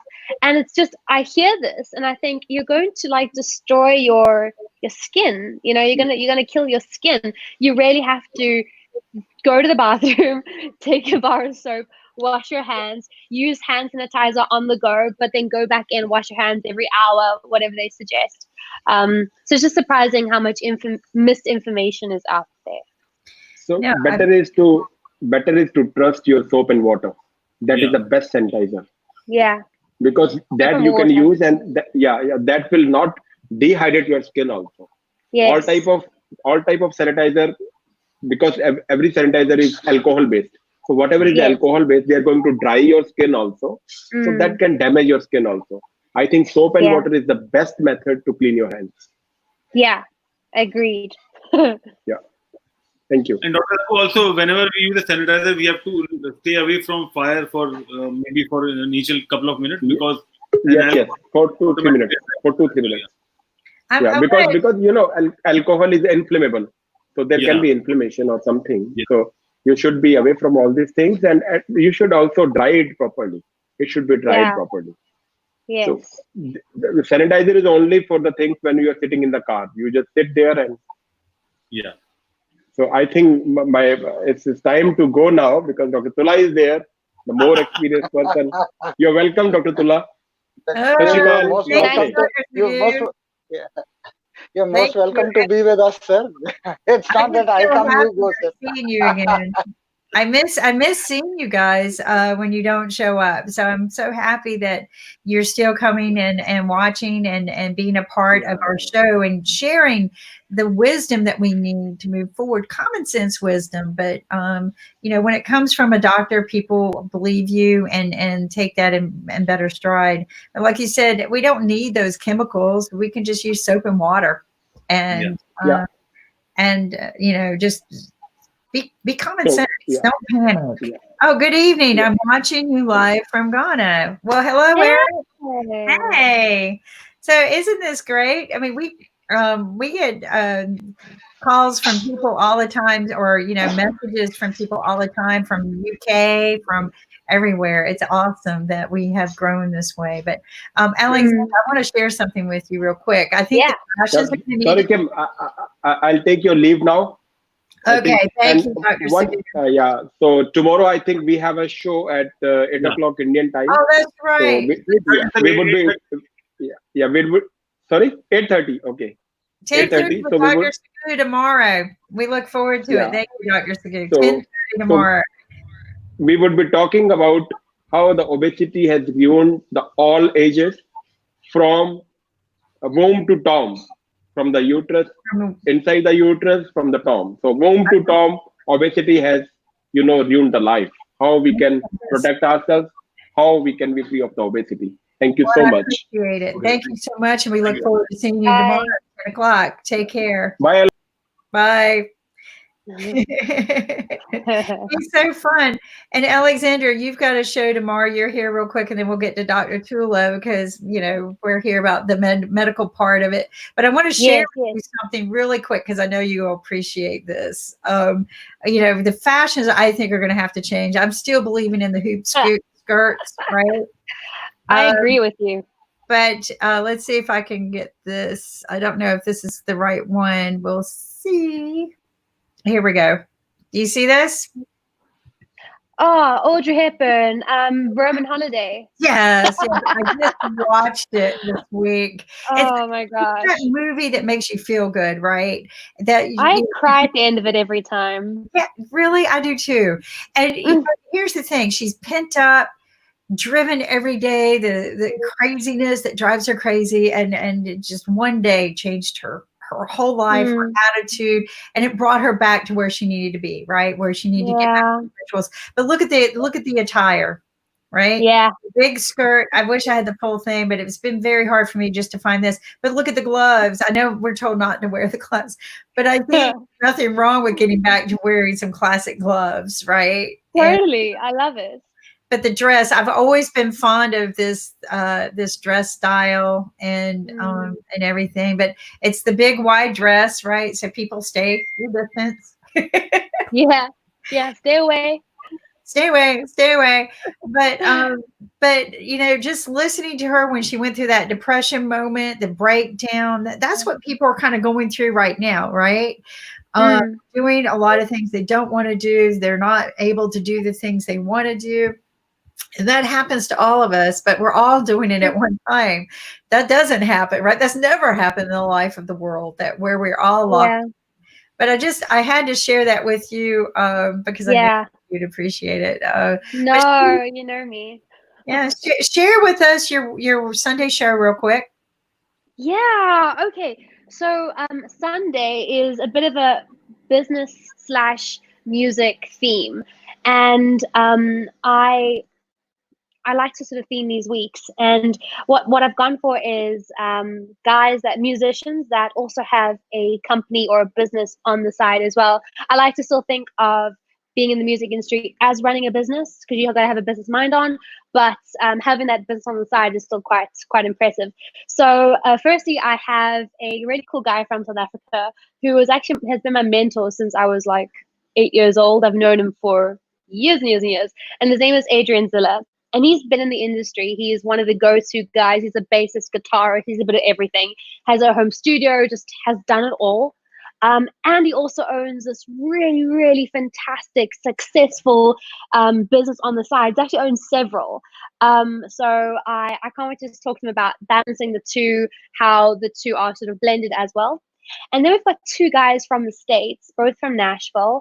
One is called Aaron Schilb, and he's an amazing singer-songwriter, lives in Nashville, such an incredible, kind guy. He actually is, in fact, he's also a half deaf. I can't remember the term, but he's partially deaf.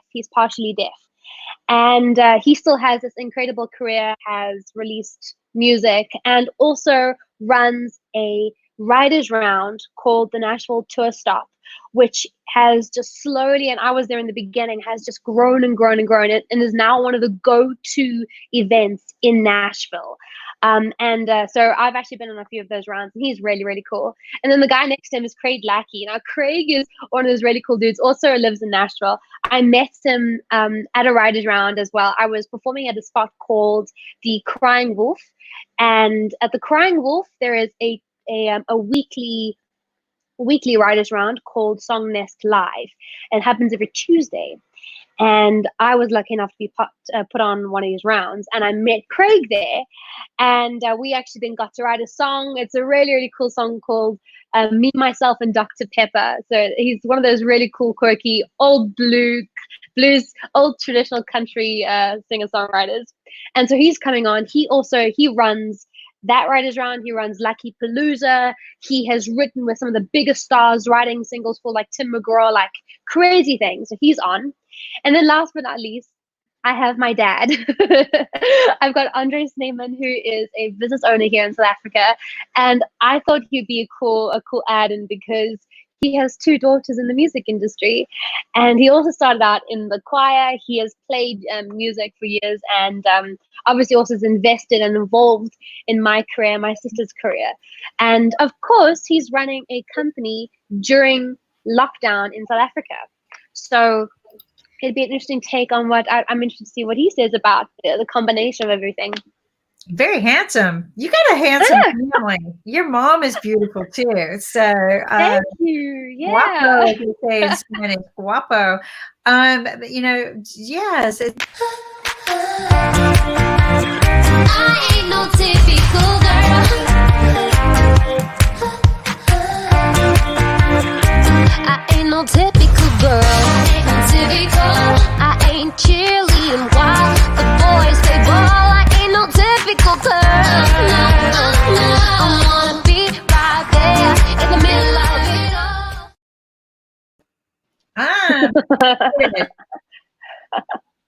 I love that. I'm actually releasing that as a single on next Friday. 1 week. I'm releasing it as my next single on what is the date? The 29th next week. Yeah. Wow. How exciting. Have we sort of lost Kim? Yeah, I think so. Yeah. So there are a lot of technical issues. Yeah. So she'll be back. Yeah, she'll be back soon. Oh, good. But yeah, so that's the show. Your single next Friday? Yeah, so I'm releasing that song that plays in the intro, Typical Girl. I'm releasing it on the 29th, next Friday. Wow. I haven't released a song in a minute, so I'm really happy to release a song. Good luck. I know it will be. It's already a hit, so I think it will get more. It will be on the chart busters, and I think it will be next song. Yeah, obviously, and we are also waiting for the second Typical Girl song. I mean, maybe a second series or a second version. Typical Boy. Is that what you want? Yeah, Typical Boy. I'll get there. I'm getting there. And then we talk about typical man, typical woman, typical doctors, and then things like that. Typical baby, typical dog. We've got a list. I think you know what we should do. Anyone that's watching, if you have a typical something, because the song "Typical Girl" is pretty much about not being a typical girl. That's the idea, that I'm not a typical girl. So if anybody watching wants a version of that song, like a typical something, they should comment. And then I'll write a version of that, and I'll do that live on Sunday. Okay, I'll do that live on Sunday. I'll sing that version on Sunday. And also on Tuesday, we are doing a Typical Tuesday with Alexandra for half an hour. A typical typical Thursday, typical. Which the list keeps going. Oh, we should also remind everybody about my sister's show happening on Sunday as well. Yeah. That's gonna be really cool. So my sister's Isabella Jade, and she's coming on at what time is she coming on? 10:30 Eastern Standard Time. 10 o'clock Eastern Standard Time. And she's coming on for half an hour, and she's doing I think she's gonna be doing some of her show as well. So that'll be fun for the kids in the morning. Yeah. Awesome. And then we're also working with Dr. Tula on a skin care with how to deal with your skin. Specialized with Dr. Tula. And we are still trying to work out the timing and scheduling, and then we'll be back, because a lot of our viewers only talk about skin. They don't want to talk about anything else. They just Sure. wanted to concentrate on their skin. And Yeah. we have more women viewers than males. I mean, that's how the show will work. So we have a lot of Yeah. female viewers who would like to know when the show is starting. Okay. Well, then I'm gonna leave you guys to it. I will see you on Sunday. So okay, take care. Bye. Cheers. Cheers. Bye. Bye. So Dr. Dullah, how are you doing? All well. I think everything is, I mean, at the moment we're holding on. Yeah. How are the situations in Delhi? So, I mean, that's a very interesting question. I mean, so I presume that you want a politically correct answer for it, I presume. But I mean, honestly speaking, we're not doing bad, but I mean, see, the lockdown has now virtually opened up to a lot. Yeah. And I mean, these 2-3 weeks are going to be extremely crucial. My only worry is that what I see on the streets, at least from the news feeds and all that, and from the social media, I don't know how true it is, how tweaked it is. But at the moment, it looks that the streets have started to crowd in. And Yeah. that is something, I mean, we're not maintaining a lot of distance between, I mean, people as such. So that's the only worry, because if we don't do that, then we will not stop the transmission of the virus. If the virus even exists. Yeah. I mean, it just because the virus could just be created by the media hysteria. You know, when you put fear in people, it releases toxins and, you know, the stress hormones, and that could mimic the cytokine storm. And, you know, the best way to solve this is to have herd immunity anyway. So it might be good that people get out. And if you have a healthy immune system, if you're infected, you'll develop antibodies, immunity. But if you're not healthy and you're older, then you're at risk. Then you should maybe not go to the crowds. Wouldn't you agree, Doc? Yeah. So, Dr. Philip, the problem with India is we are a very different society, right? Now, the West and us, we are very different, because we need to understand that we still are more of a joint family kind of culture. So we will have three generations of, I mean, staying under one roof. So our biggest challenge is not the younger crowd, it is the older crowd. Yeah. See, we've seen what has happened in all of the European countries, where the maximum morbidity was in the older generation. Yeah. So That's India, because most of apparently, them, as you age, you have weaker immune systems. yeah. So, and you have so the- comorbidities, diabetes, you know, heart disease, So- cancer, lung disease, which make you more susceptible to the respiratory pathogens. So, agreed.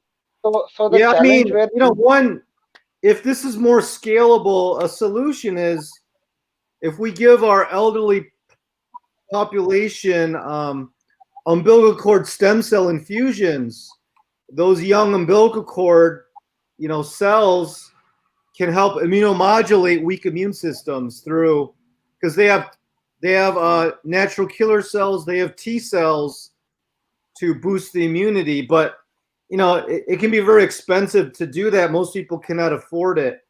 You know, just like plastic surgery, not everyone could afford it.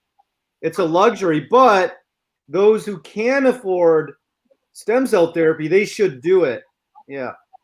And if you The have challenge- in the US, mothers, they donate the umbilical cord. It doesn't cost anything, but it's very expensive for the lab to process the cells, you know, test it, clean it.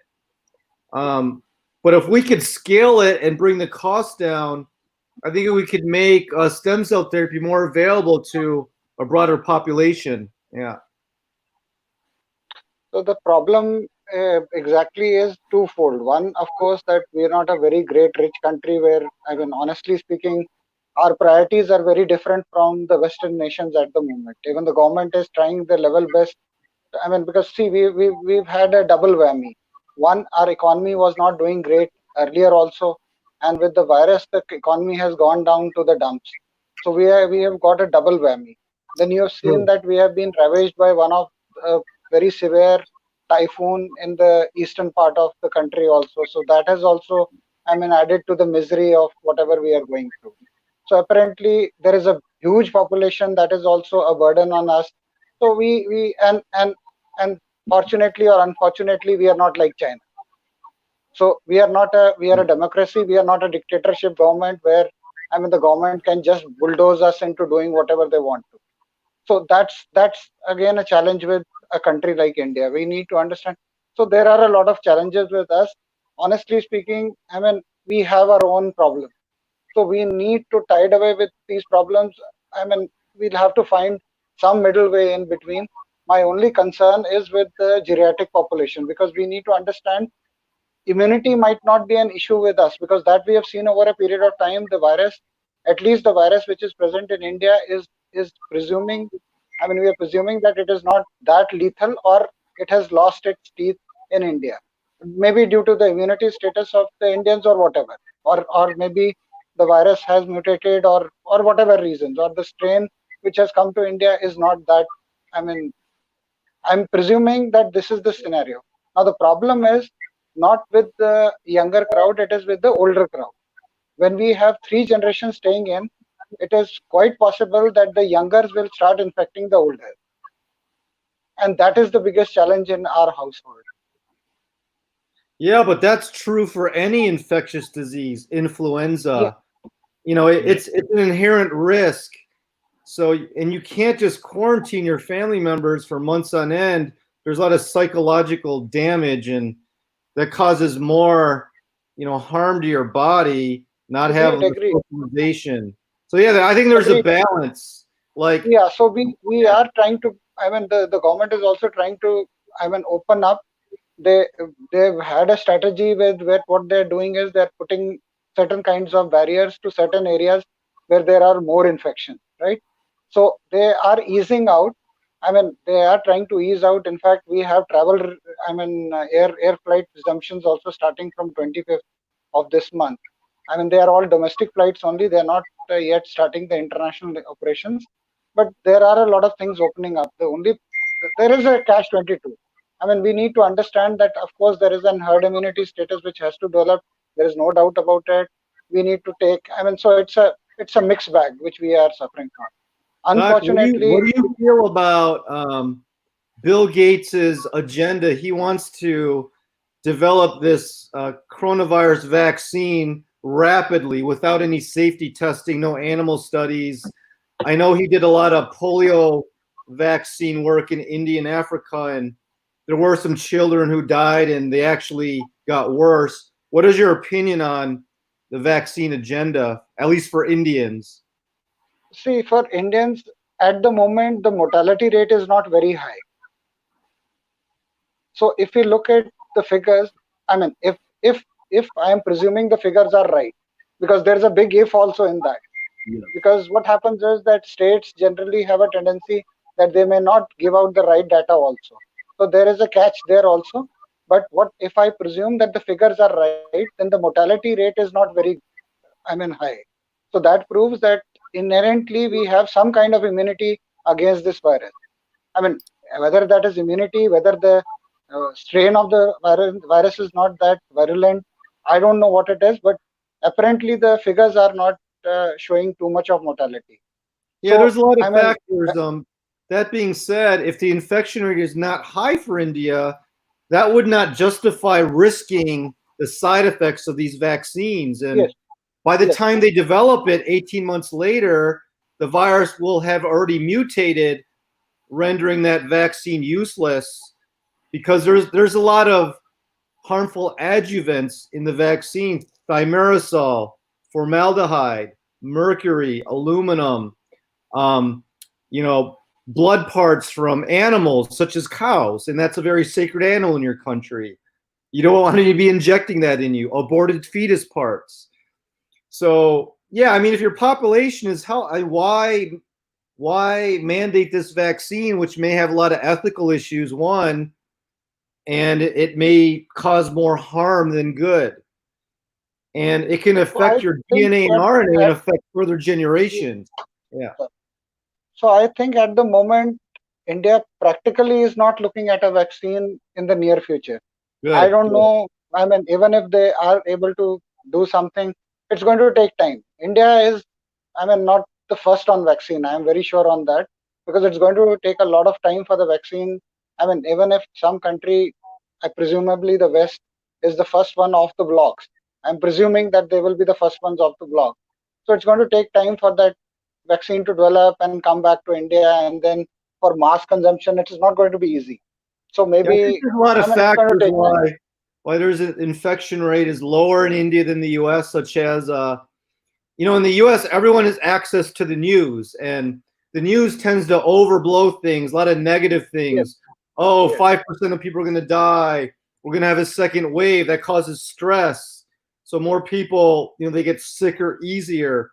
In India, not everyone has access to the negative news. So, and in some respects, they're even more healthier than first world nations because they're outside more. They get healthy sunlight, vitamin D3.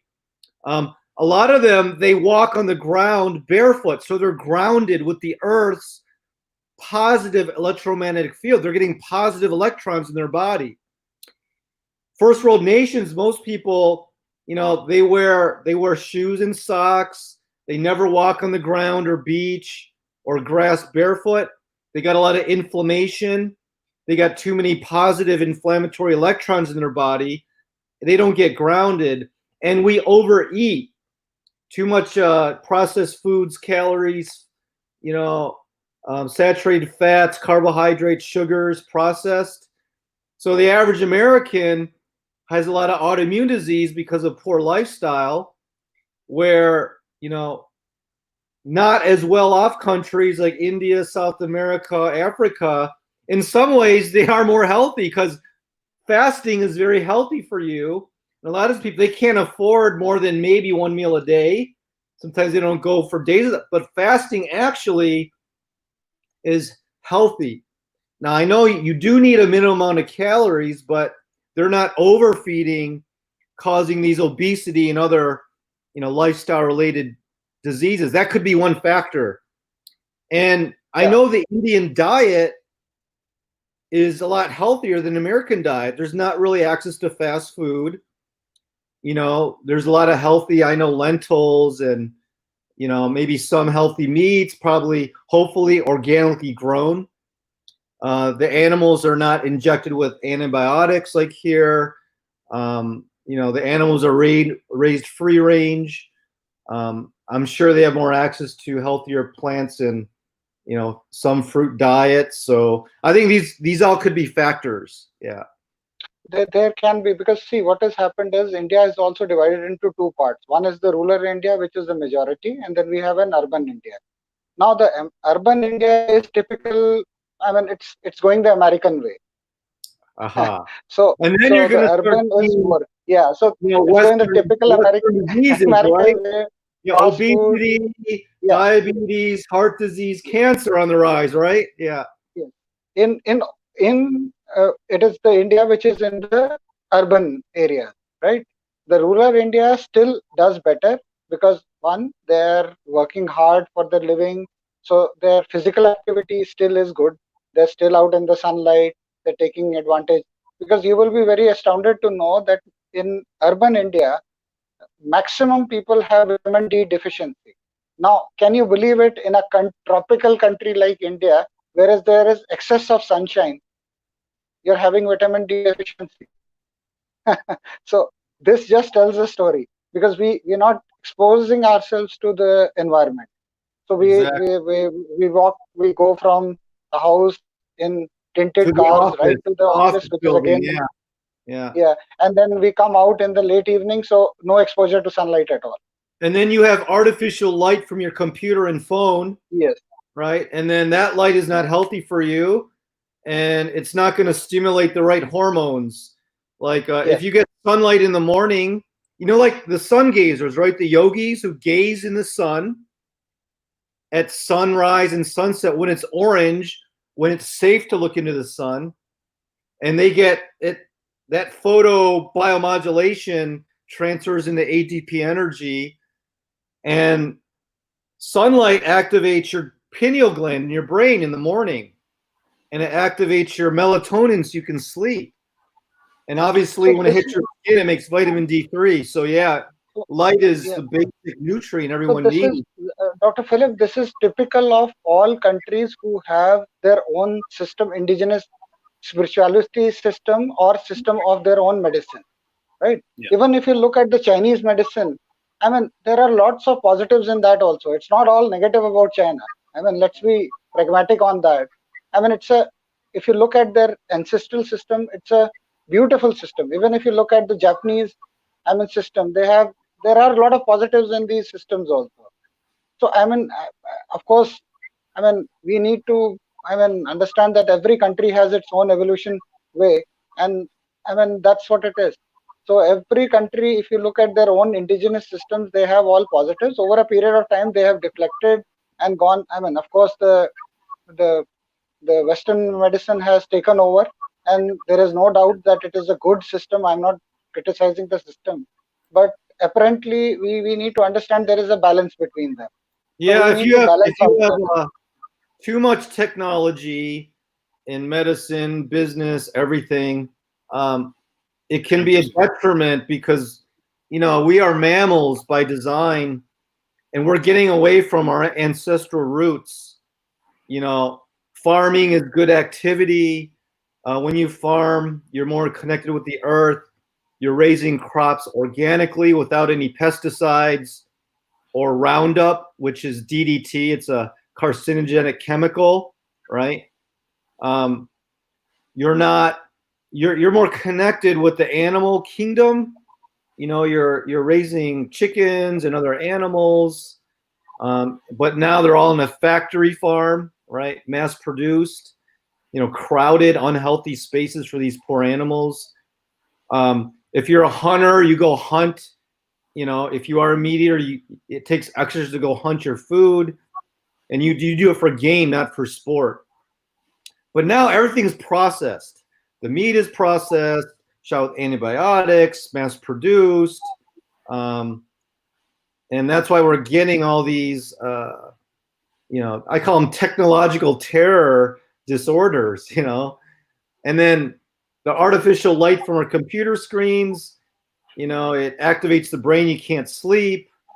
And there's all these ramifications that we're dealing with. And now we want to launch 5G technology, and those electromagnetic fields are probably harmful to your body and your brain. Yeah, blah, blah, blah. Yeah. I would like to mention one point. There was a story last year about how we can create a man-made light because when we use a lot of light, it hampers your body and it hampers. And a lot of people have or maybe use light for 24/7. They don't switch on, they don't switch off. It's just like it's blowing every time now. So China is working on a man-made moon so that they can put up a moon in different cities, and that moon will give you so much of light that you don't need to open the light, and that will happen only at night. Do you think that will make some kind of sense? It depends if it's incandescent light. If the wavelength of the light, I think it's going to be hard to mimic the natural wavelength of the sun or the moon. We would all do better if we didn't have. And I know electricity, it does enhance your lifestyle and plumbing, but we're designed to go to sleep when the sun goes down, and we wake up when the sun goes up. Yeah. So if we could get in the habit of when the sun goes down, no computer, no phone, and then your body gets in a natural, biological rhythm, circadian rhythm, and we wake up when the sun goes up, and you're more productive. Usually it's early instead of staying late. Your body's designed to work on this circadian rhythm with the sun. So I don't think that's a good idea personally, artificial moonlight. I think we got to get back to ancestral living, get more connected with the earth in a safe way, stop building all these roads and buildings, and protect the environment and stay connected with the environment, and for our children too. So. But Dr. Yu, people don't read those medical journals, but they read the Forbes magazine, and which says richest people, richest man, top 30 richest person, and things like that. And that's why the race started, and that's why we are talking about lights and building and land and all those things. So we need to Well, I avoid those hope people- because if we avoid those media and talk about the natural ways of living. Yeah. I think then only we can think about it and start living like that. Yeah, I mean, the problem with most of these executives, actually, a lot of them are very unhealthy because they're flying all over the world. They don't really manage their households well. Yeah. They, a lot of them don't have a good spiritual connection. Unhealthy, no exercise, fast food, very overweight. So they're paying a price. They just got to balance out. Keeping their physical body and emotional, spiritual health, instead of just focus on, let's develop this or that. There's a story in the Old Testament in the Bible where the whole world spoke the same language and they built this tower. Why don't we build this tower to heaven? All right. And God's like, if I allow these people to develop this tower, there's no limit what they could do. So he just, all of a sudden, he made everybody speak a different language. It made them more humble. They couldn't collaborate and build this technology too fast. So I think it's kind of like a warning where, hey, we can't play God, right? We can develop things and be creative, but if we're losing our humanity and spirituality, it's going to lead to destruction where it kind of is. So, yeah. Dr. Thula, what do you think about Dalai Lama and the way those both live their life? I mean, I think they also have some kind of a medical consultancy, or they do something at Dharamshala. I'm not aware about it, but I've heard about them. The good part, see, we need to understand there are two types of Buddhism right now in the country, in the world, right? There is one, which is the perfectly spiritual Buddhism, where they believe that every life is precious, they respect every life form, and they are away from all the, worldly pleasure, right?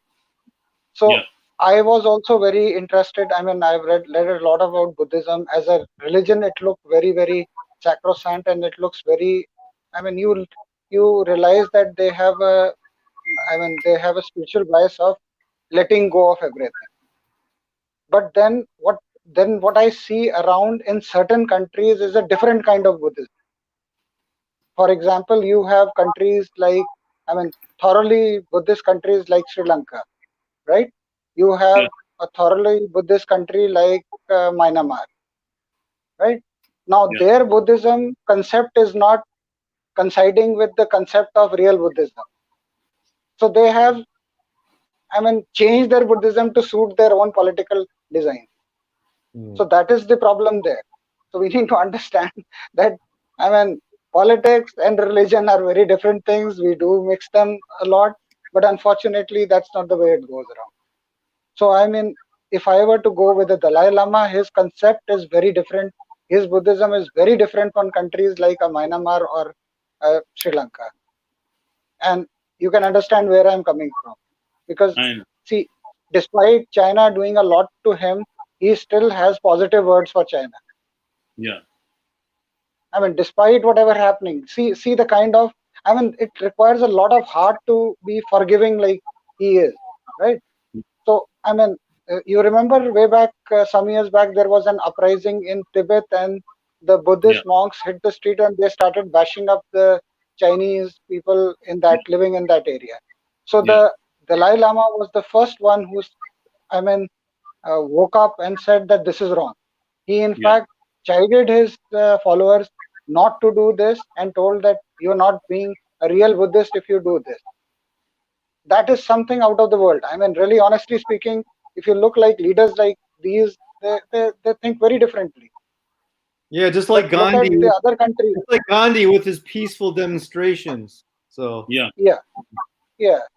So these people are once in a lifetime people. I honestly, you respect them for you may not agree with their all worldly views or their varied views, but you respect them because you feel that there are some people who really think out of the box. But this doesn't happen with you have countries. Thailand is also one country which is an extremely Buddhist country, but there are a lot of differences. I mean, look at what I mean. The political thing, unfortunately, when you mix religion with politics, I mean, then religion goes for a toss. And I think spirituality goes for a toss. And I think that's what all the politicians are doing. They're trying to mix everything so that they rule and they can. So that's the reason why everyone, the world is not united at the moment. Yeah. True. So Dr. Yang will agree with me. Look at every country. Every country wants to be the global leader now. Yeah. Irrespective of whether they've got something or not, they're not bothered. They just want to be global leaders. And to my surprise, I'm also, I'm concerned about everything is talking about per capita. If you're per capita, then you have to do this testing, and all those things. But if you are so concerned about per capita, then give the power to countries who have per capita in terms of the population. As an Indian, we don't have any power, and you're talking about per capita in every sense. And also, I am not agree with the way things are sharing, because if they say per capita income, the per capita population of testing and death, they are saying that this country's per capita death is best from India and from all those things. But according to me, one death in Hong Kong is equal to one death in India, no matter what population is there. Yes. So why are you talking about per capita? I don't understand why they wanted to do math in based of million, so 1 million, and if there are 4 deaths, so 1 million 4 deaths. So likewise, that is what the math is. So we can't we can't do math in terms of deaths. Around the world. I'm surprised why they're doing it, and everyone trying to do a math which is in favor of the country. So they talk about mortality because that is in favor. They talk about something else that's in their favor. That is typical. That is typical. I was checking the math for how many countries in terms of per capita testing. What are the top 10 or top 20 countries? USA is at number 30. And Trump is claiming that we are doing the best testing and we are doing this and we are doing that. So I don't understand this math. For me, 1% is dying in India is equal to 1% is dying in Cambodia or maybe in Brazil or maybe in UK. It's one of the same thing. So you're perfectly right. Anyways, honestly speaking, sorry guys, I have to go now. So this weekend I will not be able to do the. I won't be able Philip, to before you go, I want I just want one question to you. You are at liberty to reply or not reply, right? So I'm not going to put you into a spot. But I heard on a news, there was some news going on that your president is taking these hydroxychloroquine, tablets. So is it true? Is it false? Or is it just a gimmick going around? The problem that the media is they're gonna tell the public what they want to, because if they have an agenda. Okay, so hydroxychloroquine was the anti-malarial drug, right? And when this first broke out, doctors were able to use it because it's an off-label drug. It's not patented. So one doctor in San Diego was treating his patients who had the virus, and he got shut down. They said, "Oh, what you're doing is illegal. You can't do it." And then our CDC director saying, "Oh, we need more research on it while people are dying." And so President Trump was saying, well, a lot of countries like France, right? He talked to the Prime Minister of France. They're using hydroxychloroquine, a Z-Pak, zithromycin, and getting excellent results. So he said, "Oh, I think we should try that too." And he talked about zinc.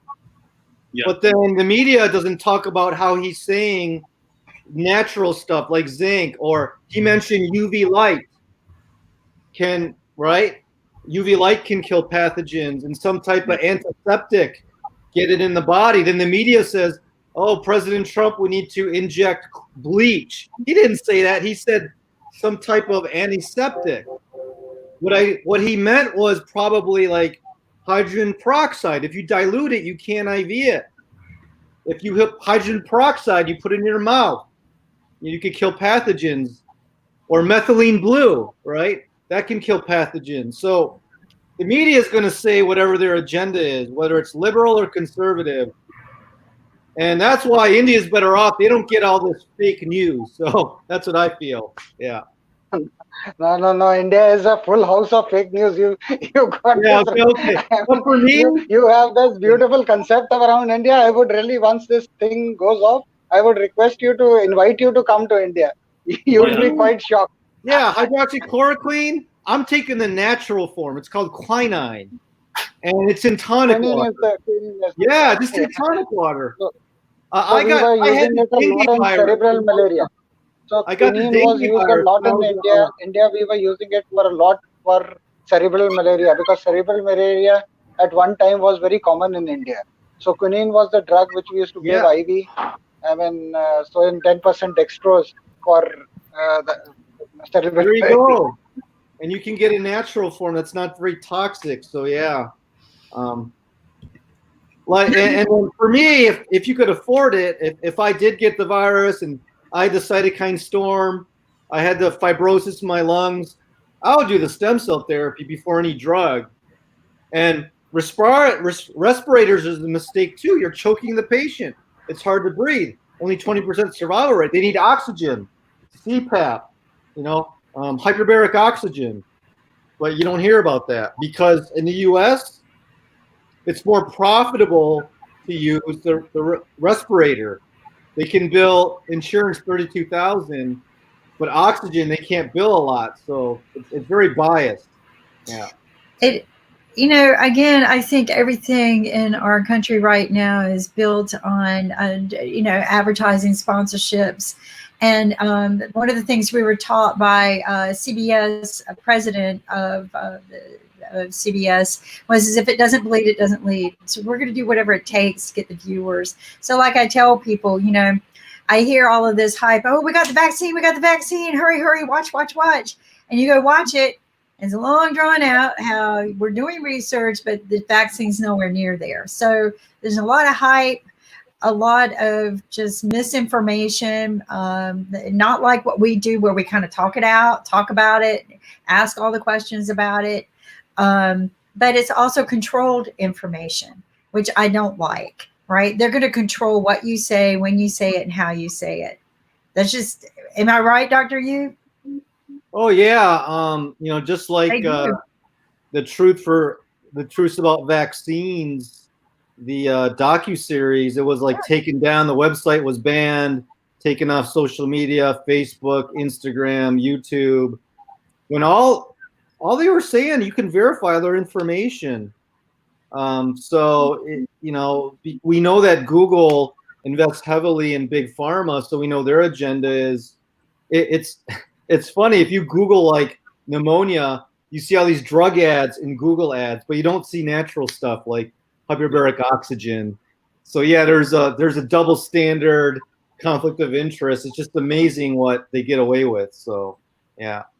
I just, and again, it's all about, driving the viewership so that they can get more money and funding for whatever they're doing. It's not about just getting the truth out there. And that's why Nick and I just really chose not to go in that direction and start our own network so people could tell the truth, and then people can decide for themselves what's the truth, right? But at least we know the information we're providing is the truth as we know it today, or based on the research that we've been doing. But I also like just being able to talk it out. Sometimes you could talk something out and you go, wow, okay, there's something wrong here. It's not really like this. Let's figure this out. So, and that's the way I have always done business. That's the way I was doing business many years ago, because not always is the solution you think it is, right? It may be something else. So, but anyway, Dr. Yu, I'm sorry I beamed out like I did. We had so much rain here, and then it stopped raining, and all of a sudden my internet went crazy. But how are you doing? Doing pretty good. Just getting ready for my 10:30 webinar coming up about a half hour. I don't read the news anymore. I don't either. I'm not getting that negative energy, and I can focus on more productive things. So I was on an alumni, Southern California, Michigan State University alumni. It's like a meet and greet, right? Because we can't meet, in person.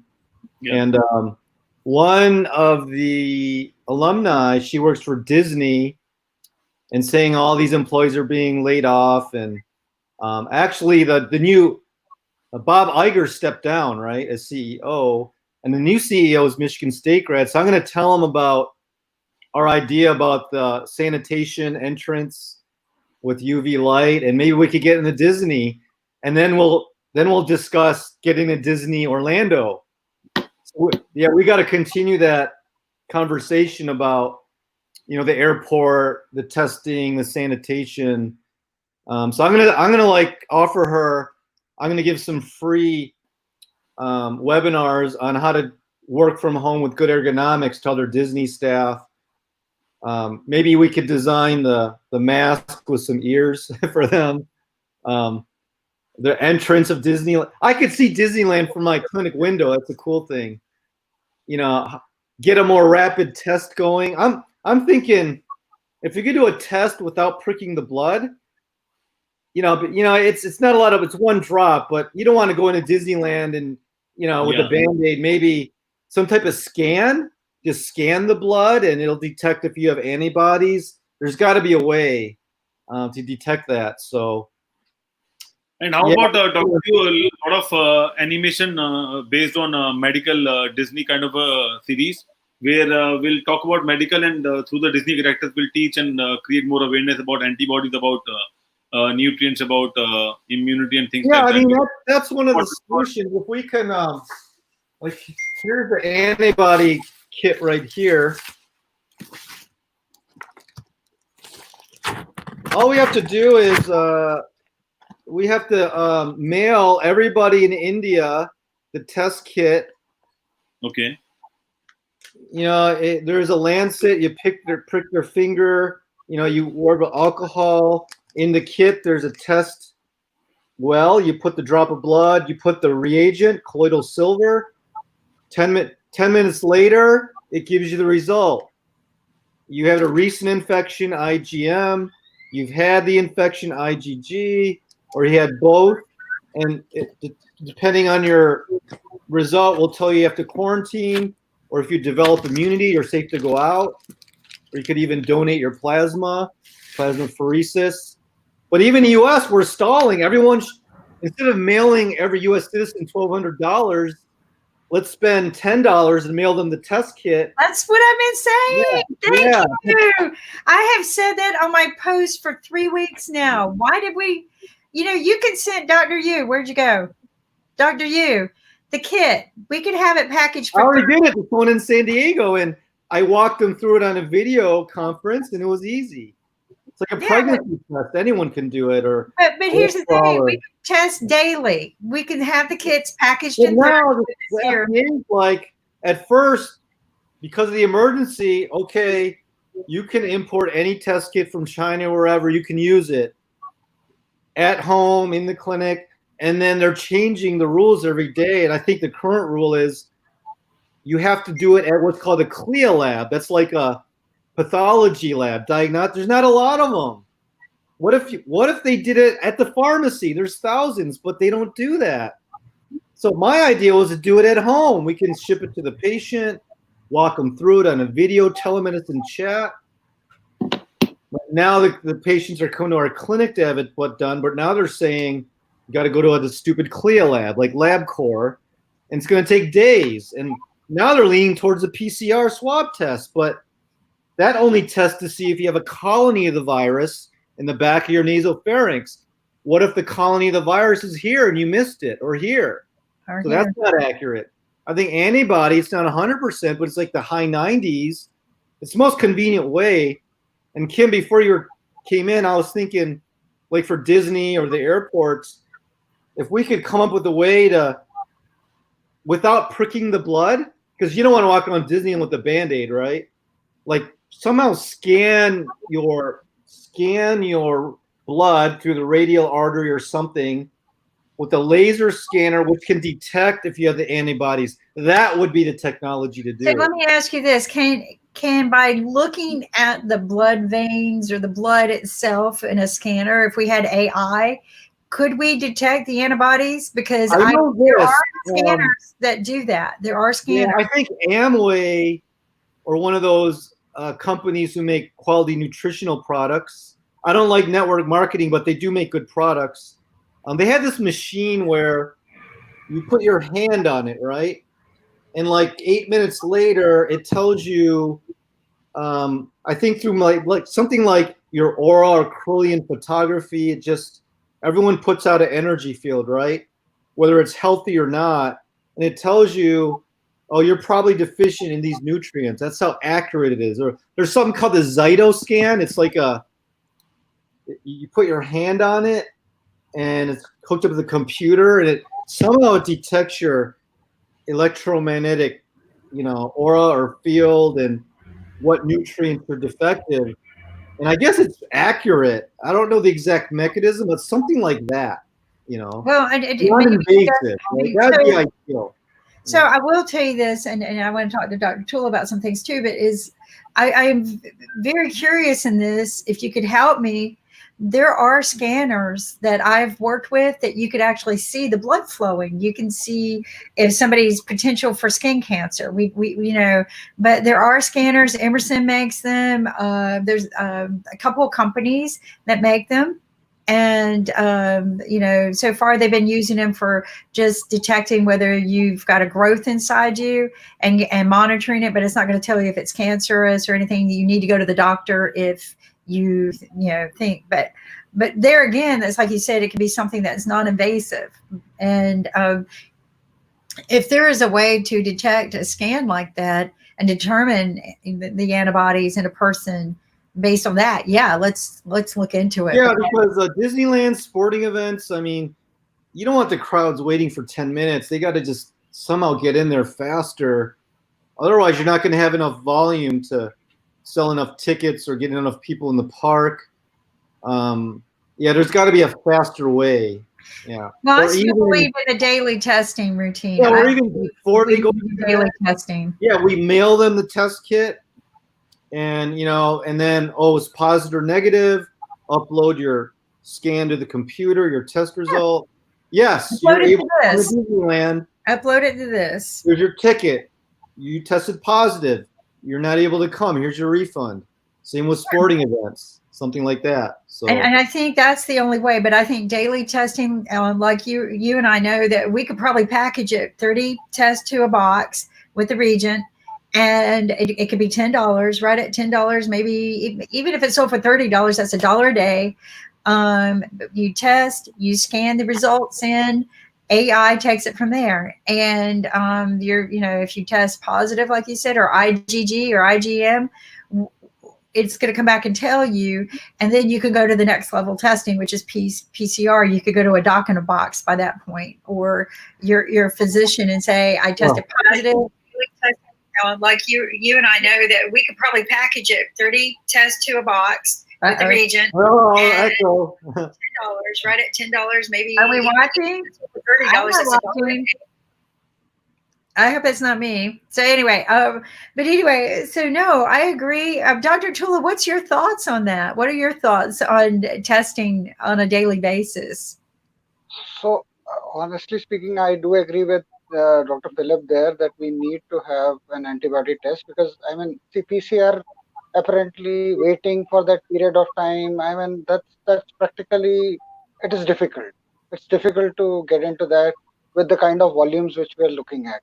But unfortunately, our experiences have been that we've got these test kits from China. Unfortunately, they did not go down well with Maxim States, so they returned it. There were fallacies within the kit. Then they had some other kit coming from another country that also didn't hold. I think it came from South Korea. That kit also they didn't find it up to the mark. So there is a lot of challenge in that. So if we can get the kits in order, then I think this is practically possible in a country like India. That is a possibility. At least in airports and all, they can do that they do the testing before you're boarding.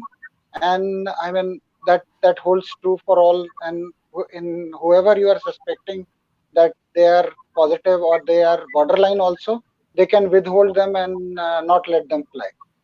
So that way, at least the transmission of the disease through, places where you cannot maintain social distancing is going to be less. notwithstanding, ultimately herd immunity has to kick in. There is no doubt about it. I do agree with Dr. Philip there that ultimately the answer is herd immunity. The only problem is, as I've told again and again, the geriatric population. Now we cannot let them be a kind of, I mean, we cannot put them on a altar. They cannot be slaughtered, right?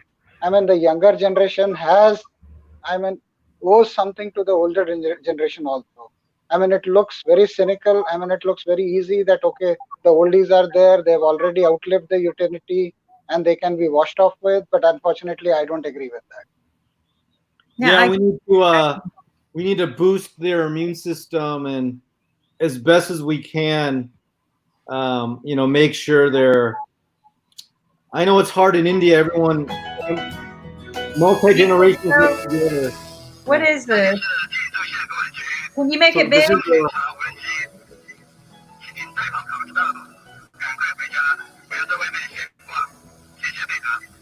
So this is one of the scanners which Chinese government is using through the drone, and then they are monitoring public places.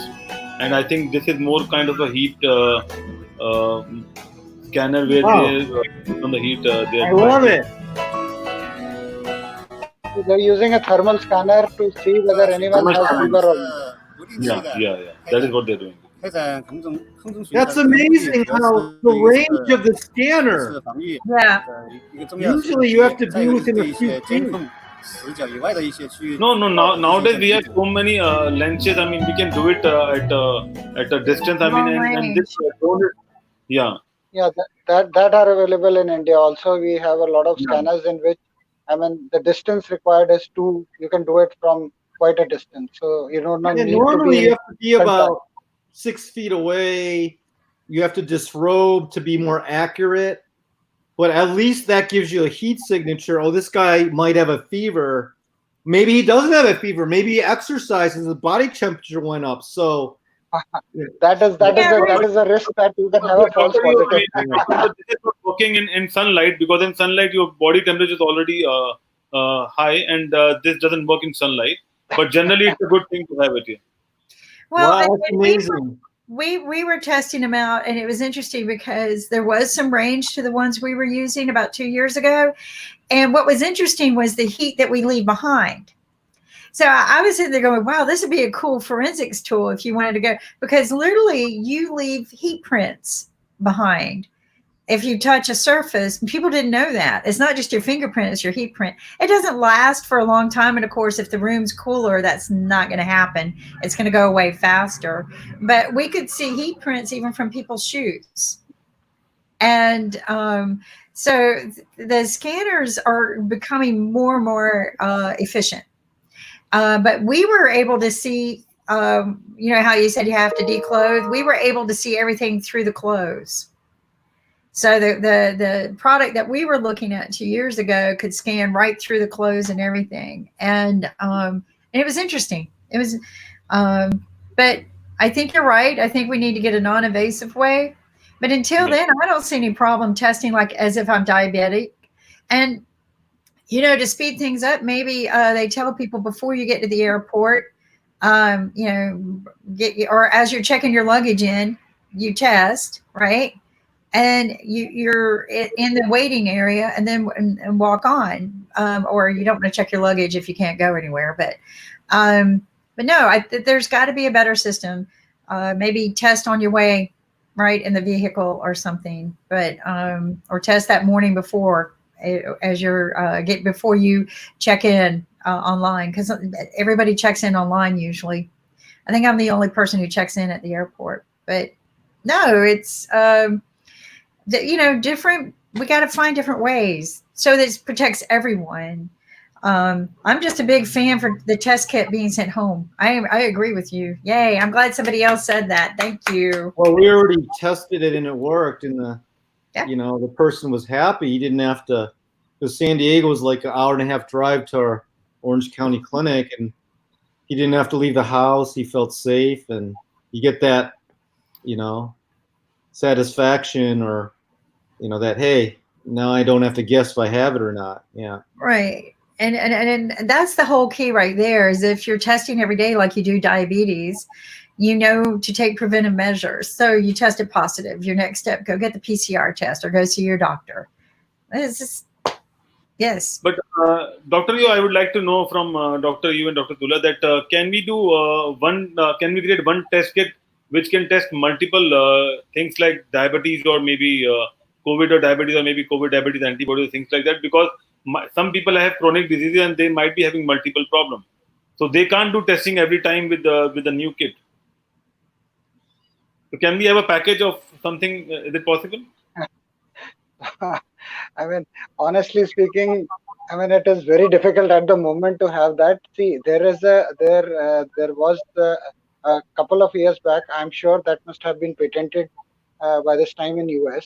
So previously, you had to take a lot of blood sample, at least 2 ml or 3 ml, to get a lot of tests done, right? So generally, the blood taken was around 10 ml or more if you had a lot of tests to be done. Then there was this machine which was at the time being patented in US, where you could just put a single drop of blood and it could run multiple tests. Okay. I don't know whether that has been patented at the moment or not, because there was, I have forgotten the name of the machine, what the machine was. I'm sure Kim must be having an idea on that, or Dr. You will give it as a better idea on what the machine exactly is. The machine available right now in America, or it has been patented? Because 2 years back the machine had been made, and there were I mean the person who had made the machine was in the process of getting it patented. So I don't know what happened after that. So maybe I can give you an idea. Maybe tomorrow I'll get with my colleagues and check what exactly is the status. But then that machine was not linked with COVID. We need to understand it was a different machine. 1 drop of blood, as many tests as you want in the blood parameter, you could get it done from there. Only 1 drop of blood was required. Yeah, so and that is something which is a novelty. I do agree with you there that what we can do, I mean, it's an innovative idea that if in India, especially if you want, you can at least have these kits positioned in the airport. I mean, since I presume at the moment the government has told that you have to come 2 hours earlier. So maybe they can just do this test, I mean the antibody test, provided they have the good test kits, because at this moment they are not happy with the kit. So there is a problem with the kits also. So if they can have those kits, then it will take hardly 10 minutes for the result to become apparent. So they can test everyone, and then only people who have tested negative, they can proceed. And I mean, and this testing will unfortunately have to be done for people working in the airport also. So all the CISF people who are going to frisk you, the people in the pizzeria, the people in the security, the people, I mean, deployed as the front persons for the airlines, they all have to be tested every day then. No, and which makes it a little bit cumbersome, but we need to do that. We need to find something that is that next step, right?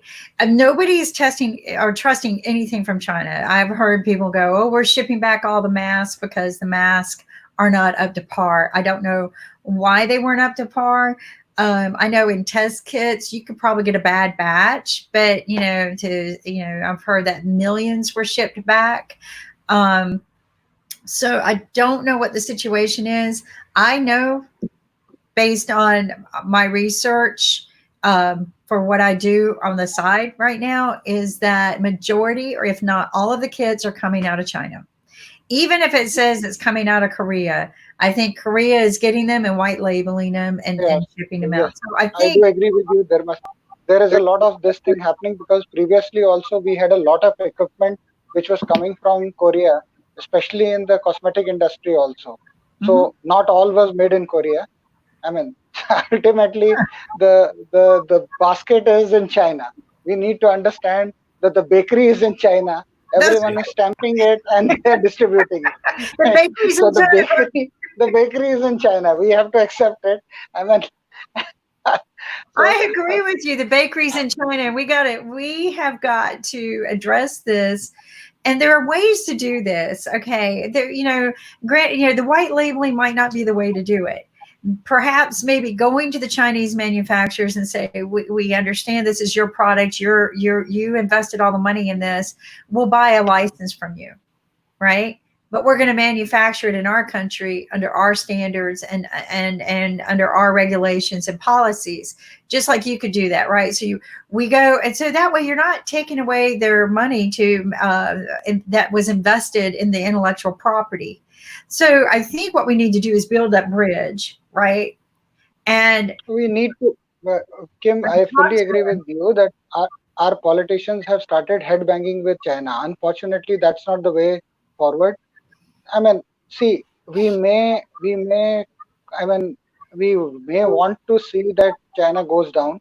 I mean, there are a lot of countries who want to see China going down. It's too but many we need to understand.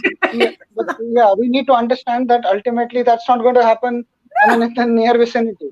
I mean, it itself is a superpower in its own right. We need to understand that ultimately we need to work collectively. I mean, though accept that my view will be in minority, but we need to accept that, I mean, this is the reality of life. They're human. China is there. You can't wish it away. The only best thing, I presume, is to pressurize them to ensure that at least the products they are supplying have certain amount of standard within that. No, I agree with you. And that too, they will realize. I think there is once the products are being sent back, they also will realize that this will not work. Yeah. But then you don't I think that, them again. over a period of time, we were so dependent on China. We are not talking about India, but around the world, that we have not realized that if something happened to China, it will impact to the world. And we were so easy at China that whatever we want, okay, let's call China and get it done. So that is our fault as well, because we don't want to do anything, and then China was helping everyone out to get the things done at a cheaper price, and that's what we thought, that let's give it to China. But we never thought that we should have a backup, and now it's time to rethink, because now every day we are listening about that people want to come, go back to some other country, and they don't want to work with China and all those things. And that is and there are a lot of theories also going around. I'll play a video of one of the Chinese. She's in New York, and she's talking about Wuhan and what happened in Wuhan. So let's see what she's about to say. Let's see what she has to say from New York. Yeah. Interesting.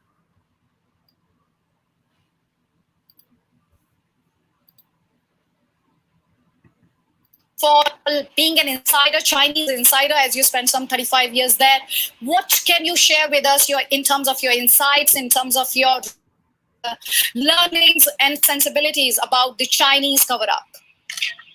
I think, as I said in one of my YouTube video program, it is Chinese Communist Party, the CCP's nature to cover up. They don't need to have a reason. It has become an instinct and a habit for them to cover up. And that's number one reason why they would choose to cover up the pandemic. And also because they have a very deep fear about their own fundamental fear about their own legitimacy. So any bad news for them is very fatal. So they want to cover up any bad news first. Number three, they never, I think, respect human life. They murdered since its establishment in 1949. More than 80 million Chinese people have died of unnatural death. So they don't care how many people would die because of their cover-up. So that's why they've been cover up all of the pandemic from the very beginning till today. अब आप Jennifer आपने जो कहा मैं एक बार उसका हिंदी में अनुवाद कर देता हूँ। जेनिफर बता रही है कि 80 मिलियन के करीब लोगों की मौत हुई है चाइना में कोरोना की वजह से, लेकिन चाइना आंकड़ों को छुपा रहा है। ये एक तरीके से कवर अप करने की कोशिश चाइना कर रहा है, मौत के आंकड़े को छुपा रहा है। पेंडेमिक जो है चाइना ने फैलाया, लेकिन अब एक कवर अप करने की कोशिश की है। Jennifer, do you think one would ever know the complete truth with regards to the role of China in this crisis that the world is undergoing right now, given the kind of state control we see there, and in terms of evidence getting destroyed, record being removed? And you have written and you have said a lot about all these things. So do you think China would have still retained some of the evidence, or do you think the operation cover-up might have been completed? I think, yes, it could be very difficult for the world to find the entire truth of every detail, of everything, of the cover-up, and how many people actually died, how many people have actually infected. And because, yes, the Chinese Communist regime has, I believe, destroyed many of the evidence. But still, because this is such a huge thing and so many people involved, so there could be, once for a while, some kind of little piece of evidence leaked by some people who do have the courage or who do have the motivation or the sense of justice to reveal some of the truth. So once for a while, we get a little bit true information through those courageous people. And I think the international world should never give up asking questions and demanding an independent investigation. We should not give up because they would, we know they would cover up anyway. I think if the international world gave enough pressure, at least I think people who do have the information know that there is a channel that they can share their information if they have a chance. Jennifer बता रही है कि China में corona का सच बाहर आना इसलिए बहुत मुश्किल है क्योंकि वहां पर स्टेट कंट्रोल्ड मीडिया है, नंबर 1। नंबर 2, जेनिफर ने बताया, लेकिन अंतर्राष्ट्रीय स्तर पर दुनिया के बाकी मुल्कों को हिम्मत नहीं हारनी चाहिए और चाइना को एक्सपोज करना चाहिए। Jennifer, I also want to ask you, you think WHO and China are in hands in gloves with each other? They are partners in crime. They both are helping each other. WHO, role of WHO in this pandemic, helping China. Yes, I think from I think the very beginning we can see that the WHO basically just trying to competing or repeating what CCP was saying. They didn't verify that the information was true. For example, when the CCP said this virus is not human-to-human transmission, they repeated Chinese government's lies. Even I think like Taiwan, America already closed the borders to China, and the WHO was still saying WHO did not advise travel bans or travel and trade restrictions against China. So they are following the CCP's instructions all the way, and on some of media conferences, they use half of the time to present the CCP, to repeat the CCP lies, and to mislead the world. And they postponed to announce a pandemic and or a global emergency for health public status. And I think the WHO is as guilty as the CCP for the outbreak. तो आप बता रही हैं कि human transmission की बात ने छुपाई, मानव में फैलता है कोरोना, ये बात चीन ने छुपाई, लेकिन WHO ने काउंटर नहीं किया उसको और उसकी बात पर भरोसा किया। और इसके अलावा बता रही है कि अमेरिका और ताइवान जैसे देशों ने अपने बॉर्डर्स को सील कर दिया, तब भी WHO खामोशी धारण करे रहा, इस पर सच सामने लेकर नहीं आया, तो इसीलिए WHO की भूमिका पर सवाल उठते हैं। So just a follow-up question on the role of WHO. My question to you, Jennifer, would be how impartial the probe could be, because as you know, many countries have come together and they have been asking for an impartial probe. So do you think WHO can conduct an impartial probe into the role of China? Is it possible? I don't have any confidence if this probe is led by WHO. I think WHO experts went to China for several times, but they never, for the first time, they didn't even go to the dirty area. Basically traveled around in other cities without going to the actual,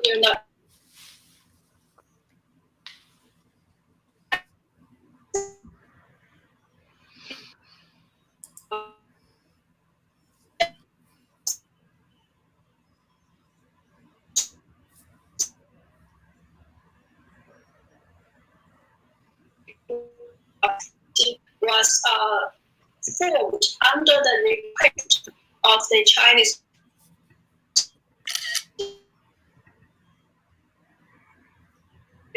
Communist Party. What do you expect that you could find? And the Chinese Communist Party, I think they have been doing this to not only WHO, to many international organizations, even like the United States nations, all the time, because there are many countries, each country has an equal vote in that process. They can bribe some of the poor countries, Africa countries, to have those countries vote for this thing, say good things to side with the CCP. So you can have an international initiative or investigation or whatever, but they can try to craft that process, that initiative, or that organization from within.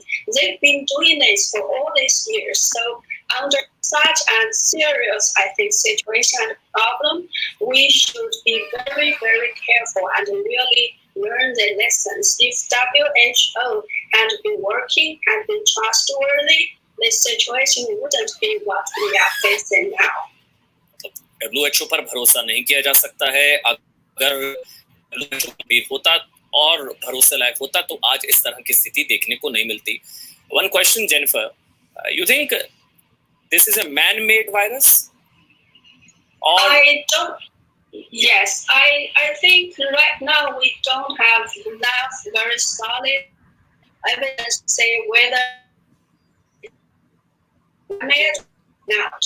But we don't have enough reason or enough evidence to this virus came out of the lab, P4 lab in Wuhan. It could be escaped by a mistake or by any other reasons. But whether it's man-made or not, I think we still have to wait to see more evidence. But it is highly possible it's leaked from the P4 lab. We have, I think, a lot of evidence to support that. For example, I think very early on, I think in January, the Chinese experts from the Chinese CDC, I think, already published a scientific study showing that the first group of patients, and especially the first patient who was found to have this disease, did not have an exposure to the seafood market. So if 27 out of the first 45 patients they researched didn't have an exposure to the seafood market, they didn't go to the seafood market. So why did they the virus came from the seafood market? They want to, I think, spread false information so that people won't focus their real attention on the real possible origin of this virus. Because if it did escape from the lab, they are more responsible to this pandemic. I think now the CCP has already realized how tremendous the losses the world is suffering. So they are very afraid that the world wants to hold it accountable. So it would try everything it could to escape from being held responsible for this pandemic. Jennifer को आप ये कहते हुए सुनने सबसे पहले तो मैं आपको बता दूं सीसीपी से मतलब जेनिफर का चाइनीज कम्युनिस्ट पार्टी यानी एस्टैब्लिशमेंट, और साथ ही जेनिफर ये कह रही हैं कि चाइनीज अथॉरिटीज द्वारा ये थ्योरी फ्लोट की गई कि इसका ओरिजिन कोरोना वायरस का ओरिजिन वेट मार्केट था, ये कंप्लीटली फॉल्स है, गलत है, क्योंकि ये वुहान इंस्टीट्यूट ऑफ वायरोलॉजी से आया है. इस बात क्योंकि जो ज्यादातर पेशेंट इस बात की तस्दीक ये बात करती है कि जो ज्यादातर कई पेशेंट्स ऐसे हैं जो कभी स्वेट मार्केट में गए ही नहीं. तो ये अपने आप में बहुत बड़ा तथ्य है बताने के लिए काफी कि किस तरह से चाइनीज अथॉरिटीज ने मिसगाइड किया है. Jennifer, when you are sitting and you are chatting with us and you are sitting in New York, do you fear for your life also, given that you have been exposing the authorities, their lies, and how they are trying to destroy the evidence at the same time? Yes, I think since I escaped from China in 2001 after being put in a labor camp for 1 year, I've been exposing CCP's all different of lies and the human rights abuses to Falun Gong practitioners and to other group of faith in China. So for all these years, the CCP never stopped threaten me either through my family or through other ways. But I made a decision back in 2002 when they arrested my ex-husband that I would not be silenced. If I choose to be silenced and to be blackmailed by them, I would never have the chance to speak out the truth anymore. And so many people's lives are at stake. To rely on people who can speak to speak the truth. So I think although the threat is always there, I still choose to speak out the truth because I think this is very important if we want to defeat the CCP's lies and to save more lives of the people in the world. Okay, Jennifer, you think all the countries across the globe should come together and counter China, like 62 nations are coming for impartial probe? All the nations across the globe, all the countries should come and counter China, expose China? All the countries?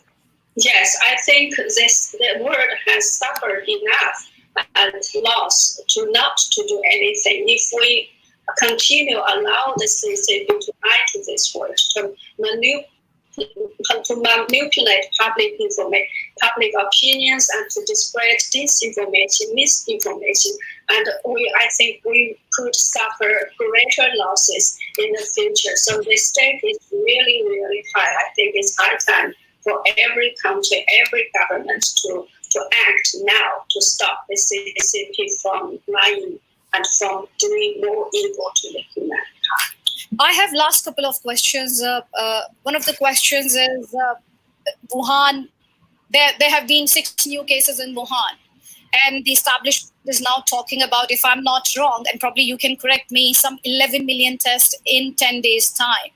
So yes. So what could be the actual figure of infected people in China that China has been hiding so far? And do you believe that there is still more to come in this? Yes, of course. I think it's actually already happening now. Right now, I think in the northeast of China, in Jilin, Heilongjiang, Harbin, all those of cities, many new cases have been found. And I just read another, I think, some Twitter post saying at least 10,000 people already put under quarantine in Shenyang city. So this is already happening and in Guangzhou like a while ago, and now they are doing tests to 11 million people in Wuhan. I actually just did a YouTube program talking about the secrets behind the 11 million tests in Wuhan. So it is already happening. It has never stopped. How many have infected? I think if you compare the overseas numbers with the population in China, if we say millions of people, that is still a very small number. Right now, in America has only 300 million people population, much less less than a third like China. But America already got more than a million confirmed cases. So how could China, as the origin of the outbreak, have that small number? I think nobody will believe that at all. But of course, how many actually are there? We still don't have no idea. Thank you, Jennifer. Please take care of yourself, stay safe, and thank you for your time and sharing your insights on our network. Thank you so much. देखिए एक चीज है जो Jennifer जी एक चीज है जो Jennifer की तरफ से बताई गई है आप लोग इंडिया में Okay, but that's only one side of the story. I'm sorry. Okay, I mean I've listened to this for a long time, and what happens, you get one side of the story. Where's the other side? You don't get that, and there's always two sides to a story.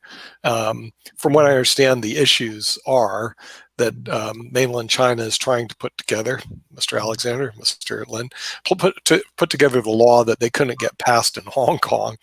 And the problem, it has a sedition act. In other words, basically, and we used to have it in the United States, believe it or not. If you said something against, they were called the Alien and Sedition Acts. They were a long time ago in the 1800s, 1700s. I think it was the early 1800s.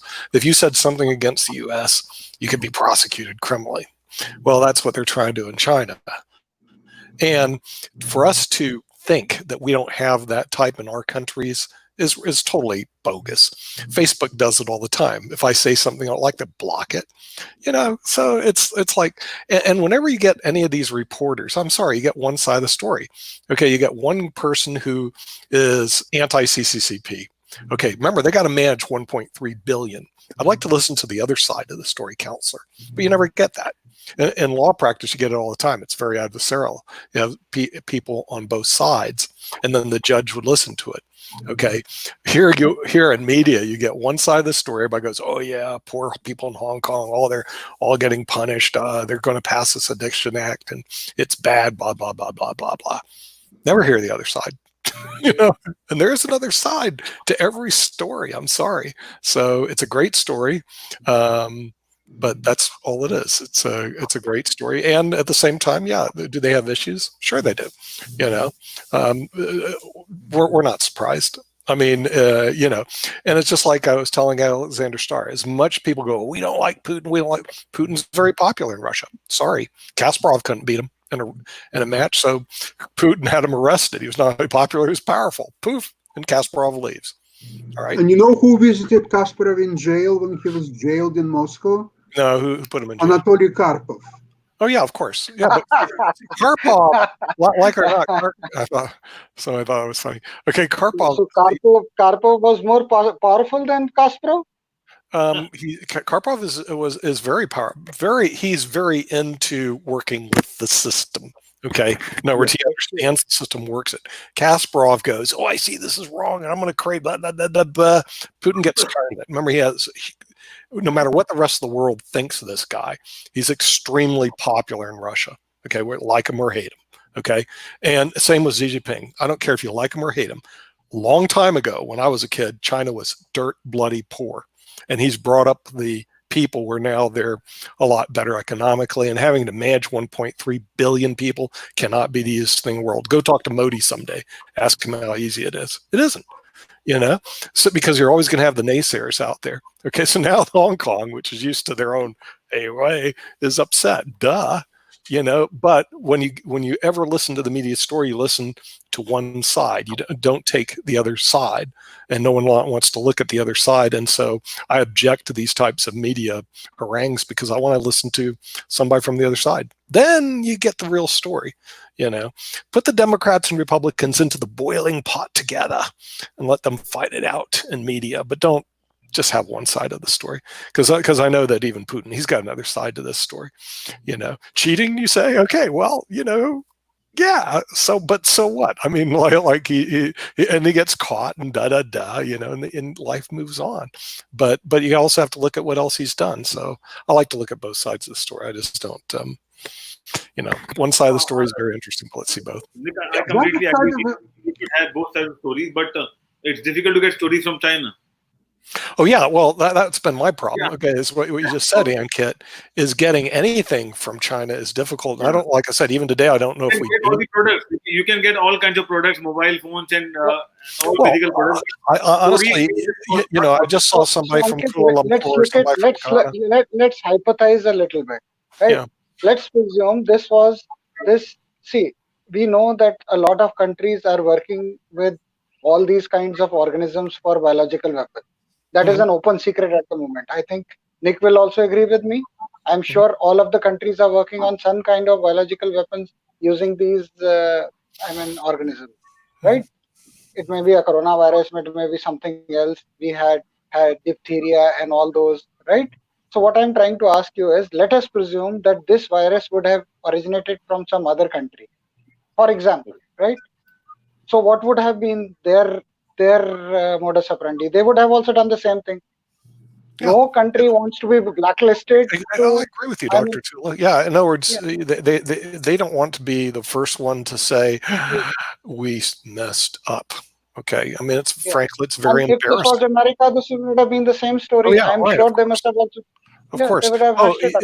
So, I mean, they have a whole documentary on how we. Okay, this is the United States of America. We were covering up the Spanish flu here in the United States. Okay, killed 56 million people, and we were covering up. But let me tell you why we're covering up. Two sides of every story.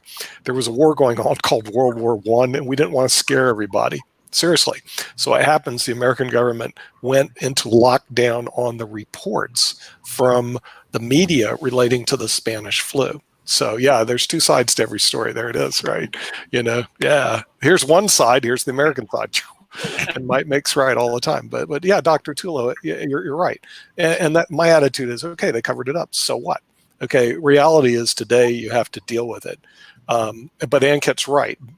I see somebody from Ghana beamed in, Eric beamed in from Ghana, thank you, and Irene beamed in from Kuala Lumpur, and they're watching the show. We got people watching all over the world, except two places, China and Russia. And again, I'm not disparaging them one way or the other. I'm just making a statement of fact. They haven't beamed in for whatever reason. So I asked Alexander to see if he has some friends in Russia who can actually watch the show, or are we being blocked? If we are being blocked, why? And if they block us, well, look at, okay, it's their prerogative. Fine. I don't think that Russia can technically block this program because it's on the internet, and Russia so far they're considering somehow block the internet altogether, but somehow either technically or for political reasons they're still not doing it. But they're really good at computers over there. They've got to have some way that if a web service comes They're in, really good at hacking computers. they're good at, They're probably one of the best hackers in the world. now the Americans go off, right? Yeah, see, see how judgmental they become when it comes to Russia. I barely know how to. Just kidding, guys. Just kidding, guys. No offense. Well, see, the thing is, typical of us. See, this is typical of us humans, right? The time we get into an adversary, the first reaction is, yeah, right. Stay That's off. what I'm saying. It's a human thing. The first thing we do is this, right? Yeah, right. You point fingers and all this other stuff. See that? Not That's me. the problem.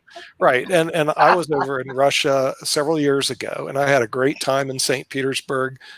Met a lot of great people there. Had decent food, not the best. We've commented on that before. Desserts were good. Got to play some chess. They all believe in chess, vodka, and ballet. So I was going, what's wrong? Of course, this was like, I don't know, 6 years ago, and the relationships were pretty good. The only pain I had was getting the visa because, and Alexander knows some of the Russians are a little bit like this. They're just not happy people, and I can't do anything about that. But the one who was given the visa was like, but once I got over there, all the people were really nice, and that's the realities of it. Now, do they have some issues? Sure, every country does. I mean, that's nothing new. Do they have more issues than we do? Probably, but the thing is, it is what it is because, like you say, Dr. Tula, it's naturally human. We get in this big angst. Okay, and see, here's what I would like with this whole thing between Hong Kong and China. In law, they call it a motion for a more definite statement. So it's all lawyers know it. Motion for a more definite statement says, okay, be specific in what your angst is. The only thing I saw specifically in the bill, and I'm getting filtered information, I know that, was the Sedition Act. Okay, sedition is a tough one in law because it says you made a disparaging comment against China. Okay, and we're going to arrest you and put you in jail. Whoa, because it opens up this big can of worms. When did you make that? If you said just what I just said, is that considered sedition? You see what I mean? Or sedition's it's very subjective, and so I had a little problem with that. I would agree the other with stuff. You, and I would like to know, because Lenovo is out of China, right? Lenovo bought IBM's products. They're officially out of China. Right. Has that stopped us from doing business with one of the biggest? No. I know Lenovo sells the majority of their products in China, but it has not stopped us from buying Lenovo. Our biggest trading partner is Canada. I mean, it's Canada, Mexico, and then China. I mean, they're a big trading partner with the U.S. And why not India? Well, why not India is a good Why is an not absolute India? question. Right. I think India has not been as aggressive in pursuing. They like to live and let live, and they're kind of happy. They're happy. Okay. So the Chinese people Well, not they're so happy. happy. Okay. Chinese people not so happy. So the thing is, they wanted to expand their economy as much as they could and all this other stuff. And Indians, they just weren't that interested in it. But I think we're going to see a change because of COVID-19. Our relation, and they even show that on the GDP. India moving up 7%. Well, that's Chinese numbers, 7-8% GDP increase. Whoa, where that's what. Xi Jinping has been targeting the GDP for China for years, and it's going down.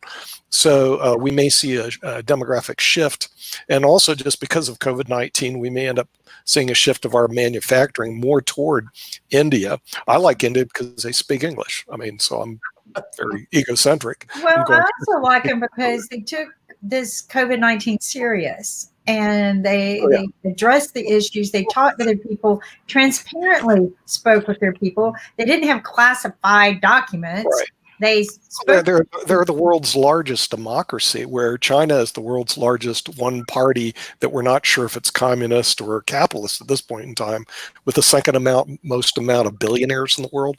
So we're not really sure. Regardless of who or what they are. One-party system. It's a one-party system where apparently India, they have multiple factions for what it's worth. And the U.S. is a two-party system for what it's worth. I mean, you know, the countries are... A one-party system gets very few people killed, and a two-party system kills millions of people, tens of thousands of people. So there you go. That's the difference between a one-party system and a multi. We're not a two-party system. Well again, the data you're looking at is what we believe to be the correct data here in the yesterday's. Let's see what happens. This is yesterday's. So you see 96,000. Okay, are we going to hit that magic number of 10,000 new cases were discovered yesterday? Let's round it out. Let's see what's happening. Well, I'm totally concerned about the new cases because as we're going to quote reopen the U.S. It's not giving me an update. What are we going to have here? May 20th. Annie's cloth showed up. If it will go like that, Russia will never catch US. I'm very disappointed. And I know there's nothing to be done. You know, Sasha, something interesting I saw yesterday. They're showing on one of the demographics, Russia's population only 145 million. I mean, that's like half the US and then some. I was kind of shocked how small the population is, and you got a lot of land there, but no one lives there. It's like Canada. I guess that's one reason you like Canada. No one lives there, and you got lots of land. You know, we've been talking about, you know, just purely what's the best footprint of because everybody says, well, we have no direction, we have no idea what to do, we don't know what to do, and I'm like, my God, people, look at the data. The data will tell you what footprint works. The face mask. There was another study coming out positive on people wearing face mask, you know, and then not so positive in terms of you should wash your hands, but you know, in terms of wearing gloves, you know, but still. Well, they say gloves can be more dangerous because you're still going to get contaminated on your hands, and you're always going to do this. Right? Well, the social distancing does make a difference. In other words, staying away from people. Now, for some people, chess players especially, that's pretty easy. Okay, but unless you go play in a tournament, all right. But for the rest of the world, they may find that very challenging to, you know, stay away from everybody. Again, what I want us to look at is, you know, Russia seems to be climbing fast. I don't know if they'll catch up to us, but in the recent days, we've noticed the new cases just jumping up like crazy in Russia. What did they do different in the past few weeks? Or this is what I told somebody: when you stop testing, all of a sudden the new cases go down. Well, why? When you start testing, the new cases go up. So it's all based on, you know, but of course, if you're testing people routinely and you catch them and get the positive ones, you're gonna get positive test results. Yeah, go back to Russia again. There's something very interesting about Russia. There are very few deaths, But here may be the reason why. Hear me out. They do not have an older population. That vodka and smoking gets to them, and then they all die before they don't reach 80. 80 is like, whoa, no one's 80 in Russia. They're all young people. And then the people that die, they're all older people, and they don't have a very old population like Italy does. So, and this one reason, when you look at the data, what are we really looking at? You have to look at other forms of data, and one is the aging population that exists in places like, if you go back there, Kim, you'll see that the U.S. has a lot more deaths. We have a lot more older people.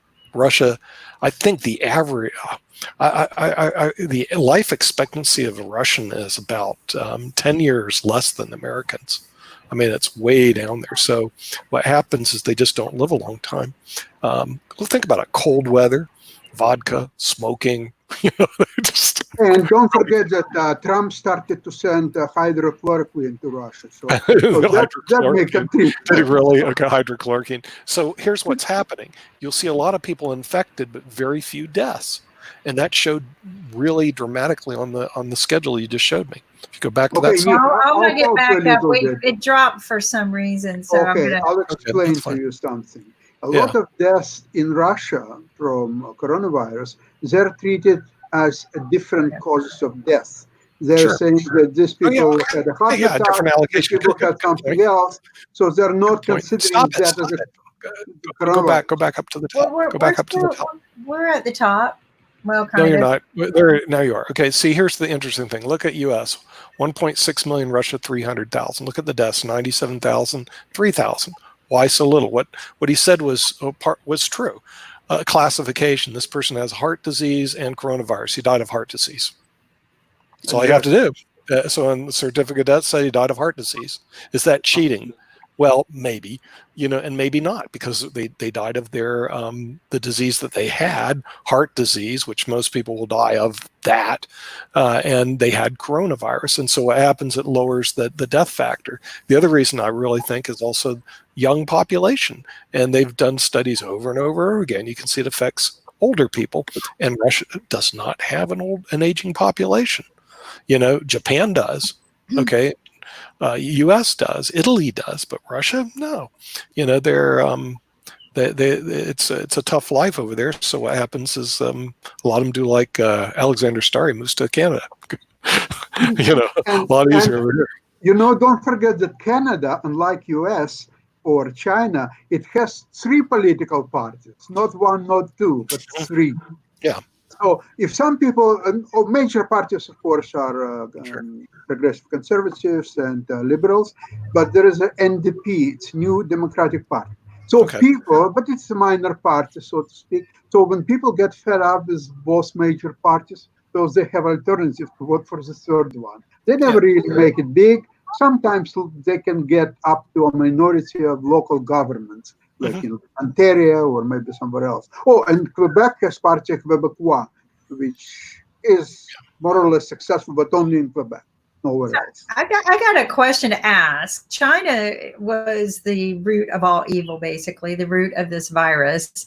Yet they're infected, and back when there was no way to understand how to control it or anything. Did they hit a reset button and go, we get to start over now that we know what to do? I mean, because the numbers are very low. Yeah, the numbers are low, but again, it could be how they're classifying people, although I would expect there's more people that are infected than they're showing. Well, because I kept hearing that the death rate was up in the millions. I could be wrong, but here's the problem: getting data. Okay. We don't know what goes on over there.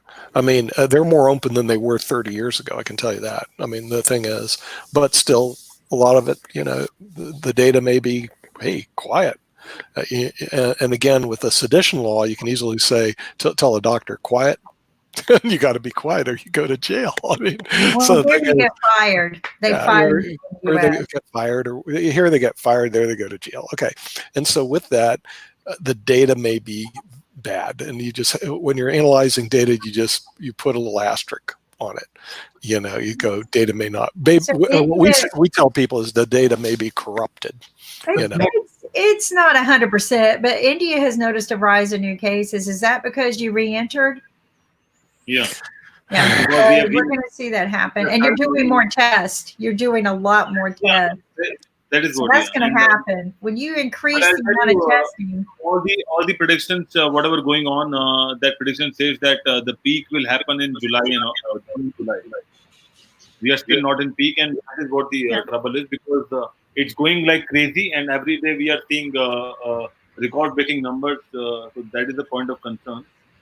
So, India also has a younger population, so you're not going to see the death ratio. No, but Nick, we live like a joint family, so a lot of people live together. That's and the problem. Yeah, you're going to kill grandpa if you allow this to escape, and they're very densely populated, so they got to be very careful over there, because it's a tinderbox, with a lot of country. Like New York. It's like New York, right? But I think the scariest situation is, in fact, in Brazil. I was there just a couple of months ago. They have this places they call favela. Yeah, favela. You have like generations of people living together. They're not even under government census, because they even don't know how many people live there. Who knows? Maybe in Rio de Janeiro, it could be 2 million people or 5 million people. Nobody really knows how many people live there. They don't have any access to medical care. They may be dying even without any reason what's the cause of death. And so is Sao Paulo. It's a megapolis where I think 26 million people live. Sao Paulo is one of the biggest cities in the world, destined to be the biggest in the world. Yeah. People So don't that's realize really scary. If I would you agree. see the numbers in Brazil, they could be twice or 3 times as much. Nobody really knows what's happening. You're absolutely That's right. really scary. Sao Paulo is there's 2 cities they expect to be the biggest in the world, overtaking Tokyo, Sao Paulo, and perhaps Mexico City.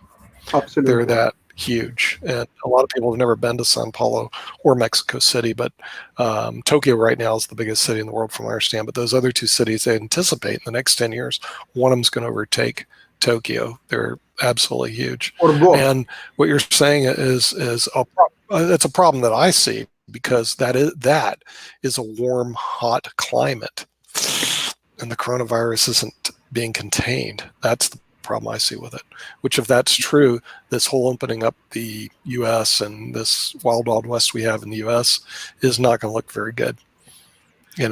But it still remains to be seen. But I'm just saying. Let me ask you. Yeah, I have to really be mindful of that. Aren't some of the doctors that come on the show saying that they're being told they need to list deaths as corona deaths, even though the likelihood is that it was another something else that was killing the people? I mean, just sure. I think you're right. We may be skewed going the other way, because they had to be tested positive before they could list it as a death. This has been confirmed. True. So if they had other things when they came in, but if they tested positive when they were brought in and then they had to be kept there and they died, then that is a COVID death based on. Here's the skewing of data. I have a 97-year-old patient, 97, with a heart condition and angina. Okay, and had a previous heart attack, died of coronavirus. What do we list him? Oh, he died of coronavirus. You see what I mean? And really, a 97-year-old with a heart condition could die of a flu. I mean, Yeah, but it's what pushed it over the edge. He would not have died if he didn't have COVID. He would have died of something else. And then they would have died of flu. I mean, that happened to my dad when he died, right? My dad had a slew of problems, but they wrote down what pushed him over the edge that day. But still, at the end of the day, they probably never die of the coronavirus or COVID-19. They die of something that COVID-19 exacerbated, such as heart condition, lungs, liver, something like that. So, it keeps our life interesting. But more interesting is the dollar store. So let's talk about the dollar store, because it's something you can do today to help yourself. Gracious. What are those? Oh, those are for little girls to put the pins to. Come on, for your hair. Anyway, or maybe I'm wrong. Is that what they are? So it's just little hair bows. You know, I'm just kind of scouting around while you guys were talking. There are headbands, which is great if you want to do a facial, get yourself a headband.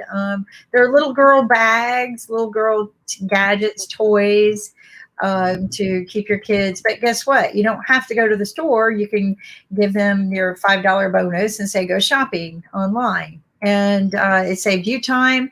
It saved you having to go out and about when it's not really still safe yet, as we can tell by the numbers. And it keeps your children safe. And the children get to, you know, look and shop online for something that they enjoy. So just, you know, giving some ideas. If we go to the dollar store, there you go, the homepage. There's free shipping over $25. But look, there's CBD, right? Right. 60% of the products are made here in the U.S. We have patches.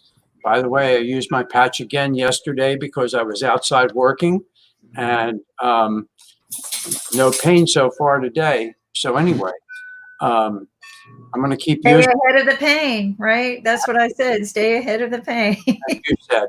So, and we deliver to the house, right to the house. Any orders over $25 are free, and we have a rewards program. Unfortunately, Sasha, we can't get it to Canada. We can, but you're not going to get a 3 to 5 day delivery in Canada because of Border Patrol. I know that because my daughter also lives in Toronto, number one, and number two, it is a little bit more expensive. But with the rewards program, just sign up to become a customer, and you get $5. Check it out. Triple layer mask. Look. It's $5 US, Nick, not look. Canadian, right? Nick, look. If Nick is still on. I wish Nick was here, but look, a pack of 50 sterile disposable face masks. That's new because that wasn't there yesterday. No, that was not there because you know me, I'm Googling this all the time. Well, as we know, Rex said the other day when we were talking to him, there was a delivery coming in.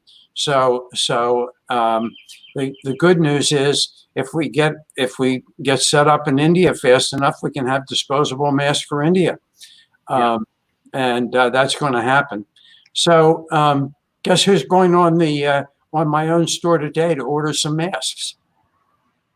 I'm actually going to send them to the local medical center up here because they've not been able to get any. I think that's a great idea. So yeah, and you know, who's to stop me from, hey, you know what? I like this particular doctor. I heard you were out. I'm going to send you a gift package, and here's some masks because this says that it's sterile medical masks. So I would imagine that they are the qualifications that is required, but not a bad deal. $30 for a pack of 50. Yeah, not a bad deal at all. And So, it's delivered to your home. and remember, it's a win-win-win situation. Win-win-win. Win number one is you get it delivered to your door. Win number two is you don't have to go out and have the prospect of getting the virus. But win number three, and most important to me, is we're supporting the mission of Money Masters, which owns IBM.TV. So, and that mission is financial education for anybody in the population, particularly oriented more towards younger people, but lots of older people need good financial education as well. And we really are happy to support that mission. We love the mission, and the fact that if you buy, or the people who are watching this buy from the dollar store, half of the profit is going to go to Money Masters, which is the mission that we really believe in. And we thank you for that support because this is what I tell people. It's not free to get out there and educate. And it's something that Nick and I truly believe and have a passion for. But you got to be able to pay the other people that work with you, right? And you got to have the tools because everybody goes, well, where's your web page? Well, where's your app? Well, and all of those things cost money. Nick and I could do a lot of things, and we have done a lot of things, but we can't develop all of that all the time and teach financial education and, get out there, do the TV shows. So it costs money. We thank you so much for your heart and giving us such a wonderful gift. But people, one of the things we teach in financial literacy is to save your money and spend it wisely. And there are products at the dollar store that I would spend almost $60 for over the counter. Yep. And another product that I know of that I would spend $20 over the counter. And it's there at the dollar store for $4. Shipping's free if I spend $25. And I didn't have to spend the gas. I didn't have to spend my time, which is money. And, here we go, folks. I mean, it's a win-win-win. And the money comes back to us to be able to teach to you. And that's what it's all about. And we're going to be getting this in India, hopefully in the near future. Yep. But help us help you. That's what this is all about. And other countries. And so you get the mask for $20, and then you order 3 or 4 orders of the Minion napkins. You're over $25, and you've just saved your shipping. Yeah, and I'm texting Nick right now because I know he had to leave, but I'm texting him this because I bet he runs and buys it. It's at the dollar store now. Chad, try the surgical gloves and see if we got those, because I'm going to look it up myself. Hold on, I'm doing that right now. So you guys have been busy. One of the things that I like is Not yet. Well, sometimes you got to scroll down when you type in gloves. It pulls up a lot, but I type in surgical. But they got moisturizing gloves. They've got we have disposable gloves. They got the nitrile gloves. Those are the big, heavier, durable gloves, and they've got the everyday cleaning gloves, which are really, really nice. And I like to use those when I do dishes. I don't use them all the time. I don't use them enough, but definitely it is. But there are different kind of gloves here. But again, we talked about, going out in public a lot. It's not really recommended to start wearing gloves because most people do not know how to wear gloves. They don't know because they're going to still put it up to their face or they're going to touch something and contaminate. So the best thing is just to continue sterilizing your hands. And being careful, just being careful, just until we get this under control, right? This is what I tell people: get it under control, be able to isolate the situation. I'm hoping we test every day. Maybe we can get you guys test kits that you can sell, and the kit tells you to call into a physician, and they walk you through testing, and you do your test every day. I mean, this is what I tell people. People have learned how to test for diabetes. Why not? Right. Absolutely. Why not? I mean, we're able to test for diabetes. Why can't we test for this every day? It's just, to me, a healthier way of moving forward, and it'll make us conscious, right? About our immunity systems. It'll make us conscious about what we could be doing. But there's all kinds of good things. The CBD patches, if you're having shoulder problems or leg problems or backache, I highly recommend it. I used the lidocaine patches in the past and found them to be very, very helpful. And I know that you guys have lidocaine patches. So we have them with CBD and lidocaine. Right. So you've got a combination there that even what the doctors prescribe me. So the lidocaine patches I take are prescribed by doctors. So, I'm sure they sell these over the counter lidocaine. I've not ever seen them, and maybe my doses are higher, but with it combined, I can imagine that you're going to feel better. So, and that's what we're about. Feeling better, financial fitness, physical fitness. And I guess Dr. Yu, because I kept beaming in and out, down, like my network kept going down. But Dr. Yu is not going to be doing our hot yoga. Yeah, that's what he said, that he's not available to do hot yoga this Sunday. Oh, well, that's a bummer. But he's still going to do his show tomorrow, right? Yeah, he'll be doing show tomorrow. Right. 60 minutes with Dr. Yu. Okay, and then we got another new person joining us tomorrow as well, Dr. Boris Abbey, who is a lawyer, an attorney, PhD in the medical. He understands the medical practices and entrepreneurial and things like that. So he's going to be joining us to talk about all of the great, wonderful scientific things that are going on, but maybe even give people some ideas about, the law and medical practices and what's going on, just to give us some insight. And then we got Chess Stars, folks. Don't forget Chess Stars. That's uplifting. It's very fun to listen to. A lot of historical information that comes out of there, which I enjoy that conversation when they start talking about the history of the game or playing a 100-year-old game, which is a lot of fun. And so, it's a matter of just come join us and have a good time. Ankit, we've gone 10 minutes over. Do you want to play our ambassador? Yeah, I just played. Corona virus से कैसे बचेंगे? Okay, hand होकर और ऐसे अपने खांसी जब आएगी तो ऐसे करेंगे, अच्छू अच्छू, और कोरोना वायरस को धन्यवाद हमारा म्यूजिक सुनने का. Lovely. That's a wonderful ambassador to have. And that's the wrap for the day. And we'll see you tomorrow on Starry Saturday with a lot of different shows. Especially, everyone is looking forward for Sasha Star's Chess Star show just after our show at what time is it? It's at 3 p.m. EST. 3 o'clock. Yeah. As usual. And thank you for joining us, and stay blessed, stay calm, stay united, and stay at home till the time you don't have anything emergent to go out. And keep watching IBM TV.